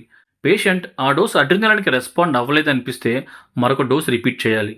సాధారణంగా అలర్జిక్ రియాక్షన్స్లో బ్లడ్ వెసల్స్ డైలేట్ అయ్యి బీపీ సడన్గా డ్రాప్ అవుతుంది. సో బ్లడ్ వాల్యూమ్ మెయింటైన్ చేయడానికి 500 ml NS ఫాస్ట్గా ఇన్ఫ్యూజ్ చేయాలి. అడ్రినలిన్, నార్మల్ సెలైన్తో పాటు మన ఇమ్యూన్ సిస్టమ్ సప్రెస్ చేయడానికి, ఇన్ఫ్లమేషన్ను తగ్గించడానికి steroids like hydrocortisone injections 100 mg స్లోగా ఐవీ రూట్లో ఇవ్వచ్చు. అలాగే antihistamines like promethazine and CPM allergic రియాక్షన్కు ముఖ్య కారణమైన హిస్టమిన్ను బ్లాక్ చేయడానికి యూజ్ అవుతాయి. అలా ఈ డ్రగ్స్ అన్ని పేషెంట్ను స్టేబుల్ చేసి అలర్జిక్ రియాక్షన్స్ రికర్ అవ్వకుండా ప్రివెంట్ చేయడంలో హెల్ప్ అవుతాయి. ఈ అలర్జిక్ రియాక్షన్స్ నుండి పేషెంట్ రికవర్ అయ్యాక తిరిగి యాంటీ స్నేక్ వెనమ్ను స్లోగా స్టార్ట్ చేసి పేషెంట్ను మానిటర్ చేస్తూ రియాక్షన్స్ ఏమీ లేకపోతే యాంటీ స్నేక్ వెనమ్ ఫ్లో రేట్ను స్పీడప్ చేసుకోవచ్చు. Second type of reaction pyrogenic reactions. ఇది అలర్జిక్ రియాక్షన్ కాదు. ఏఎస్వి మ్యానుఫ్యాక్చరింగ్ జరిగేటప్పుడు కొన్ని రకాల బ్యాక్టీరియల్ టాక్సిన్స్ ద్వారా కంటామినేషన్ జరిగి యాంటీ స్నేక్ వినం పేషెంట్కి ఎక్కించే సమయంలో బీపీ పడిపోవడం, ఫీవర్, చిల్స్ అండ్ రైగర్స్ వంటి పైరోజెనిక్ రియాక్షన్స్ కనిపిస్తాయి. ఇకపోతే third type of reaction late reactions. Anti snake venom ఇవ్వటం ఫినిష్ అయిన 1 నుండి 12 రోజుల మధ్యలో ఎప్పుడు రియాక్షన్స్ కనిపించినా అవి లేట్ రియాక్షన్స్గా పరిగణించాలి. మన శరీరంలోని యాంటీబాడీస్ ఈ యాంటీ స్నేక్ వెనంలోని ప్రోటీన్స్తో రియాక్ట్ అయ్యి యాంటీజెన్ యాంటీబాడీ కాంప్లెక్సెస్ను ఫామ్ చేయడం వల్ల ఆ కాంప్లెక్సెస్ బాడీలోని అన్ని టిష్యూస్లో డిపాజిషన్ జరిగి బాడీలో ఇన్ఫ్లమేషన్ మొదలై nausea, vomiting, diarrhoea, itching, rash, joint pains, muscle pains, lymph node enlargement వంటివి కనిపిస్తాయి. కొన్ని రేర్ కేసెస్లో ఈ ఇమ్యూన్ కాంప్లెక్సెస్ కిడ్నీస్ అండ్ బ్రెయిన్లో కూడా డిపాజిట్ అయ్యి మరింత ఇబ్బందిని కలిగిస్తాయి. సో లేట్ రియాక్షన్స్ కనుక గమనిస్తే సిపిఎం 2 mg ఇంజెక్షన్ 5 days పాటు 6th అవర్లో ఇచ్చుకుంటూ ఉండాలి. పేషెంట్ సిపిఎంకి రెస్పాండ్ అవ్వకపోతే ప్రెడ్నిసోలోన్ 5 mg 5 days పాటు 6th అవర్లో ఇస్తే సరిపోతుంది. ఏఎస్వి ట్రీట్మెంట్ ఇస్తున్నప్పుడు మనకి ఎదురయ్యే కొన్ని ప్రాక్టికల్ ప్రాబ్లమ్స్ గురించి చూద్దాం. Persistent coagulation abnormality after 30 vials of ASV. Anti snake venom అనేది మేజర్గా ఇండియాలో ఉండే 4 కామన్ టైప్స్ ఆఫ్ పాయిజనస్ స్నేక్స్కి మాత్రమే పనిచేస్తుంది అని నేర్చుకున్నాం. యాంటీ స్నేక్ వినం ఇచ్చిన పేషెంట్ రెస్పాండ్ కావడం లేదు, స్టిల్ బ్లీడింగ్ కనిపిస్తూ ఉంది అంటే శరీరంలోకి ప్రవేశించిన వినం రజిల్స్ వైపర్ లేక సాస్కెల్డ్ వైపర్కు సంబంధించింది కాదు అని అర్థం చేసుకోవాలి. నెక్స్ట్ కామన్గా కనపడే viper hump nose pit viper అయిండొచ్చు అని అనుమానించాలి. దీని హంప్ ఏరియా రైజ్డ్ అండ్ కర్వ్డ్గా ఉంటుంది. హంప్ ఏరియా అంటే tip of nose, nostrils and space around mouth భాగాల్ని కలిపి హంప్ అంటారు. ఈ స్నేక్స్లో నాస్ట్రిల్స్కు ఐస్కు మధ్య ఒక పిట్ అంటే హోల్ ఉంటుంది. ఇది హీట్ సెన్సింగ్ ఆర్గాన్లా పనిచేస్తుంది. అలా దీనికి హంప్ నోస్ పిట్ వైపర్ అనే పేరు వచ్చింది. ఇది కలిస్తే దాదాపు 3 వారాల వరకు బ్లీడింగ్ జరుగుతూనే ఉంటుంది. అప్పటి వరకు జాగ్రత్తగా ఎఫ్ఎఫ్పి, క్రయో ప్రెసిపిటేట్ను అవసరమైతేనే ఇస్తూ ఉండాలి. సో కోయాగులేషన్ ప్రొఫైల్ రెగ్యులర్గా మానిటర్ చేస్తూ వాల్యూస్ డిరేంజ్ అయినప్పుడు మాత్రమే ఎఫ్ఎఫ్పి, క్రయో ఇచ్చుకుంటూ ఉండాలి. అవి దొరకని పక్షంలో హోల్ బ్లడ్ ప్రిఫర్ చేయొచ్చు. రీనల్ ఫెయిల్యూర్ కండిషన్ సస్పెక్ట్ చేస్తే డయాలసిస్కి వెళ్ళాలి. Okay, next dose of ASV in children. పిల్లల్లో ఎంత డోస్ ఇవ్వాలి? అడల్ట్స్లో ఇచ్చిన డోసే పిల్లల్లో కూడా ఇవ్వాలి. ఎందుకంటే స్నేక్ ఇంజెక్ట్ చేసే పాయిజన్ క్వాంటిటీ పెద్దల్లో అయినా పిల్లల్లో అయినా మారదు కాబట్టి. పిల్లల్లో యాంటీ స్నేక్ వినం డోస్ సేమ్ అయినప్పటికీ వారిలో ఫ్లూయిడ్ ఓవర్లోడ్ అయ్యే ఛాన్స్ ఉంటుంది కాబట్టి డైల్యూషన్ వాల్యూమ్ని తగ్గించాల్సి ఉంటుంది. సో రీకాన్స్టిట్యూటెడ్ యాంటీ స్నేక్ వినంను బేబీ బాడీ వెయిట్ని బట్టి తక్కువ ఎన్ఎస్లో యాడ్ చేసి ఇవ్వాల్సి ఉంటుంది. లైక్ కేజీ వెయిట్కు 5 to 10 ml ఎన్ఎస్ మాత్రమే యూజ్ చేయాలి. ఫైనల్ వాల్యూమ్ 200 ml లోపు ఉండేలా చూసుకుంటే చాలు. ఉదాహరణకి బేబీ వెయిట్ 14 kg అనుకుంటే స్నేక్ బైట్ చేసినప్పుడు 60 mg వినం బాడీలోకి ఇంజెక్ట్ అయితే ఈ వినంను న్యూట్రలైజ్ చేయడానికి 10 vials ఆఫ్ ఏఎస్వి యూజ్ అవుతుంది. అంటే 100 ml ఆఫ్ ఏఎస్వి. దీన్ని ఇప్పుడు ఎంత ఎన్ఎస్లో యాడ్ చేయాలి అని క్యాలిక్యులేట్ చేయాలి. కేజీ బాడీ వెయిట్కు 5 to 10 ml ఆఫ్ ఎన్ఎస్ తీసుకోవాలనుకున్నాం కాబట్టి 14 kgలకు 70 to 140 ml ఎన్ఎస్ యూజ్ చేయొచ్చు. ఫైనల్ వాల్యూమ్ 200 లోపు ఉండాలి కాబట్టి ఎన్ఎస్ 100 ml వరకు యూజ్ చేసుకోవచ్చు. అలా 100 ml ఏఎస్వి ప్లస్ 100 ml ఎన్ఎస్లో కలిపి ఇవ్వాల్సి వస్తుంది. మరి ప్రెగ్నెంట్ ఉమెన్లో ఏఎస్వి ఇవ్వచ్చా? ఇస్తే ఎంత డోసు ఇవ్వాలి? ప్రెగ్నెంట్ ఉమెన్ కనుక స్నేక్ బైట్ ప్రజెంటేషన్తో వస్తే వీరికి కూడా నార్మల్ అడల్ట్స్కి ఇచ్చినట్టే సేమ్ డోసేజే ఇవ్వాలి. మరి బిడ్డకు ప్రమాదం కాదా అంటే అవును. ఈ యాంటీ స్నేక్ వినంలో ఐజీజీ టైప్ యాంటీబాడీస్ ఉంటాయి అని ముందు స్లైడ్స్లో నేర్చుకున్నాం కదా. ఈ టైప్ యాంటీబాడీస్ ఈజీగా ప్లెజెంటాను క్రాస్ చేసి ఫీటస్ను ఎఫెక్ట్ చేస్తాయి. ముఖ్యంగా 2nd and 3rd trimester ఈజీగా క్రాస్ చేస్తాయి. కానీ గుర్తుంచుకోవాల్సింది ఏంటంటే కడుపులోని శిశువుకు యాంటీ స్నేక్ వినం వల్ల కలిగే ప్రమాదం కంటే పాము విషం వల్ల కలిగే ప్రమాదం చాలా ఎక్కువ. కాబట్టి ప్రెగ్నెన్సీలో కూడా యాంటీ స్నేక్ వినం అనేది ఇవ్వాలి. ఒకవేళ యాంటీ స్నేక్ వినం ఇచ్చిన తర్వాత ఏమైనా వెజైనల్ బ్లీడ్ కానీ ఫీటల్ డిస్ట్రెస్ కానీ గమనిస్తే వెంటనే గైనకాలజిస్ట్ దగ్గరకు రిఫర్ చేయాలి. ఓకే, నెక్స్ట్ ఈ స్నేక్ బైట్ కేసును ఎప్పుడు డిశ్చార్జ్ చేయాలి? పాము కరిచిన 24 గంటల వరకు ఎటువంటి సైన్స్ అండ్ సిమ్టమ్స్ కనుక కనిపించకపోతే, అంటే న్యూరలాజికల్ గానీ, హెమటలాజికల్ మేనిఫెస్టేషన్స్ గానీ కనిపించకపోతే డిశ్చార్జ్ పెట్టొచ్చు. ఒకవేళ సైన్స్ అండ్ సిమ్టమ్స్ కనిపించి యాంటీ స్నేక్ వెనమ్ ట్రీట్మెంట్ ఇవ్వడం జరిగిన తర్వాత పేషెంట్ స్టేబుల్ అయితే 48 అవర్స్ తర్వాత డిశ్చార్జ్ పెట్టొచ్చు. డిశ్చార్జ్ టైంలో పేషెంట్కు తగు జాగ్రత్తలు చెప్పి డిశ్చార్జ్ పెట్టాలి. లైక్ సిమ్టమ్స్ వర్సన్ అవుతున్నట్టు గమనిస్తే వెంటనే హాస్పిటల్కి రమ్మని చెప్పడం, 5 to 10 డేస్ తర్వాత కనిపించే లేట్ రియాక్షన్స్ గురించి ఎక్స్ప్లెయిన్ చేసి భయపడద్దు అని చెప్పి అలాంటివి ఏమైనా కనిపిస్తే వెంటనే రమ్మని చెప్పడం వంటివి. స్నేక్ బైట్స్ వల్ల కలిగే లాంగ్ టర్మ్ కాంప్లికేషన్స్ గురించి కూడా పేషెంట్కి మంచిగా కౌన్సిలింగ్ చేసి పంపాలి. లాంగ్ టర్మ్ కాంప్లికేషన్స్ అంటే chronic kidney disease, pituitary insufficiency, limb amputations వంటి వాటి గురించి. ఉదాహరణకి క్రానిక్ కిడ్నీ డిసీజ్ గురించి ఇలా కౌన్సిలింగ్ ఇవ్వచ్చు. మీకు స్నేక్ బైట్ కారణంగా కిడ్నీ సమస్య ఏర్పడింది. ప్రస్తుతానికి బాగానే ఉంది, కానీ ఫ్యూచర్లో కిడ్నీ సమస్యలు తలెత్తే అవకాశం కొద్దిగా మందిలో కనిపిస్తుంది. కాబట్టి 3 నెలలకు ఒకసారి కిడ్నీ పరీక్షలు చేయించుకోండి అని, పెయిన్ కిల్లర్స్ మరియు కొన్ని రకాల యాంటీబయాటిక్స్ ఎక్కువగా వాడకూడదు అని, అలాగే వాటర్ బాగా తీసుకుంటూ బీపీ షుగర్ను కంట్రోల్లో ఉంచుకోవాలని ఇలా కౌన్సిలింగ్ ఇచ్చి పంపాలి. అదేవిధంగా మిగిలిన కాంప్లికేషన్స్ గురించి కూడా కౌన్సిలింగ్ ఇచ్చి డిశ్చార్జ్ చేయాలి. స్నేక్ బైట్ కేసును క్లినికల్గా ఏ విధంగా అప్రోచ్ అవ్వాలి అని ఈ ఫ్లో చార్ట్లో తెలుస్తుంది. మన దగ్గరకు స్నేక్ బైట్ సస్పెక్ట్ వచ్చినప్పుడు ముందు అతడు ఆ పామును చూశాడా, అది కరవడం ఫీల్ అయ్యాడా అని కన్ఫర్మ్ చేసుకోవాలి. వారు అవును అనే సమాధానం ఇస్తే అది ఓవర్ట్ బైట్ కేస్ అని అర్థం. ఇక్కడ 3 సినారియోస్ ఉంటాయి. మొదటి సినారియో, కరిచింది నాన్ పాయిజనస్ స్నేక్ అయి ఉండొచ్చు.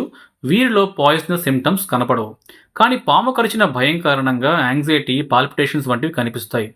పాయిజనస్ సిమ్టమ్స్ ఏమైనా కనిపిస్తాయేమో అని వీరిని 24 గంటలు అబ్జర్వేషన్లో ఉంచి ఏమీ కనపడకపోతే డిశ్చార్జ్ చేయొచ్చు.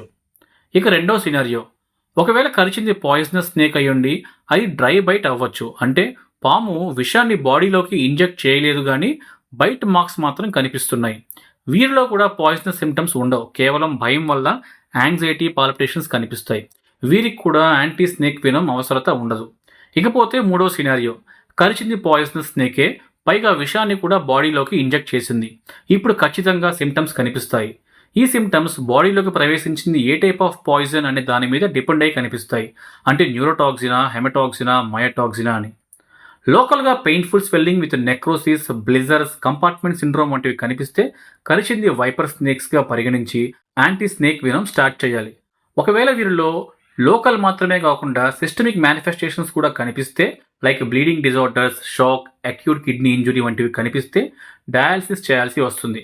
అలాగే బ్లీడింగ్ డిజార్డర్స్ ట్రీట్ చేయడానికి బ్లడ్ ట్రాన్స్ఫ్యూజన్, ఎఫ్ఎఫ్పి, క్రయోప్రెసిపిటేట్ వంటివి ఇవ్వాల్సి వస్తుంది. ఒకవేళ న్యూరలాజికల్ మేనిఫెస్టేషన్స్ కనిపిస్తే, లైక్ ఇక్కడ కనపడే టోసిస్, డిప్లోపియా, డిజార్థరియా ఎక్సెట్రా వంటివి, వీటి గురించి ముందు స్లైడ్స్లో కూడా బాగా డిస్కస్ చేశాం. ఇలాంటివి కనిపిస్తే యాంటీ స్నేక్ వెనమ్తో పాటు అట్రోపిన్, నియోస్టిగ్మిన్ ఇంజెక్షన్స్ కూడా స్టార్ట్ చేయాలి. శ్వాస తీసుకోవడం ఇబ్బందిగా మారితే వెంటిలేటర్ అవసరమవుతుంది. ఒకవేళ మజిల్ పెయిన్స్, మజిల్ స్వెల్లింగ్స్, ఇన్వాలంటరీగా మజిల్ కంట్రాక్షన్స్ జరగడం, కంపార్ట్మెంట్ సిండ్రోమ్ వంటివి కనిపిస్తే విషం మయోటాక్సిన్గా గుర్తించి వీరికి కూడా ఏఎస్వి స్టార్ట్ చేసి సపోర్టివ్ ట్రీట్మెంట్ ఇస్తూ ఉండాలి. మయోటాక్సిన్ వల్ల మజిల్ బ్రేక్డౌన్ అయ్యి మయోగ్లోబిన్ కిడ్నీలో అక్యూములేట్ అయ్యి అక్యూట్ కిడ్నీ డ్యామేజ్ జరుగుతుంది. కాబట్టి వీరిలో డయాలసిస్ చేయాల్సిన అవసరం ఉంటుంది. అలా ఓవర్ట్ బైట్లోని సినారియోస్ అన్నీ చూసాం. ఇప్పుడు అకల్ట్ బైట్. ఇక్కడ పేషెంట్ పాము కరిచిందో లేదో తెలీదు అని చెప్పడం, బైట్ మార్క్స్ కూడా లేకపోవడం, early morning severe abdominal cramps, వామిటింగ్స్తో రావడం, ఇవన్నీ క్రైట్ బైట్లో సిమ్టమ్స్గా గుర్తించి వీరికి ఏఎస్వి స్టార్ట్ చేయాలి. వీరిలో అట్రోపిన్, నియోస్టిగ్మిన్ ట్రీట్మెంట్ పనిచేయనప్పటికీ ఆల్ న్యూరోటాక్సిక్ బైట్స్లో అట్రోపిన్, నియోస్టిగ్మిన్ ట్రీట్మెంట్ ఇవ్వటం బెటర్. ఎందుకంటే అలా ఇవ్వటం ద్వారా కోబ్రా అండ్ క్రైట్ బైట్స్ను ఐడెంటిఫై చేయొచ్చు. అట్రోపిన్, నియోస్టిగ్మిన్ తర్వాత ఇంప్రూవ్మెంట్ ఉంటే కరిచింది కోబ్రా అని, ఇంప్రూవ్మెంట్ లేకపోతే కరిచింది క్రైట్ అని నిర్ధారణకి రావచ్చు. రెస్పిరేటరీ మజిల్స్ కానీ ఇన్వాల్వ్ అయ్యి బ్రీతింగ్ డిఫికల్టీ ఉంటే వెంటిలేటర్కి వెళ్లాల్సి వస్తుంది.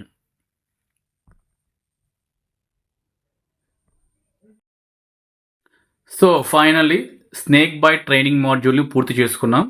ఈ వీడియో యూస్ఫుల్గా ఉంది అని భావిస్తే మీ మెడికల్ ఫ్రెండ్స్ అండ్ స్టాఫ్ అందరికీ షేర్ చేయండి. ఎవరైతే ఈ వీడియోను మొత్తం చూశారో వారికి నా ప్రత్యేక అభినందనలు తెలుపుకుంటున్నాను.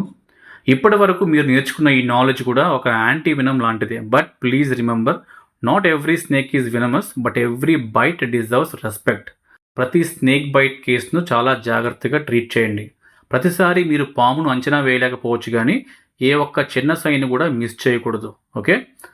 అండ్ నెక్స్ట్, మన ఛానల్కు మీరు అందిస్తున్న సపోర్ట్కు మీ అందరికీ థ్యాంక్స్ చెప్పుకుంటున్నాను. మీకు ఏమైనా టాపిక్స్ కావాలనుకుంటే కామెంట్ సెక్షన్లో చెప్పండి, వీడియో చేస్తాను. మరొక ట్రైనింగ్ మాడ్యూల్తో మళ్ళీ కలుస్తాను. Stay sharp, stay safe and save lives. Thank you.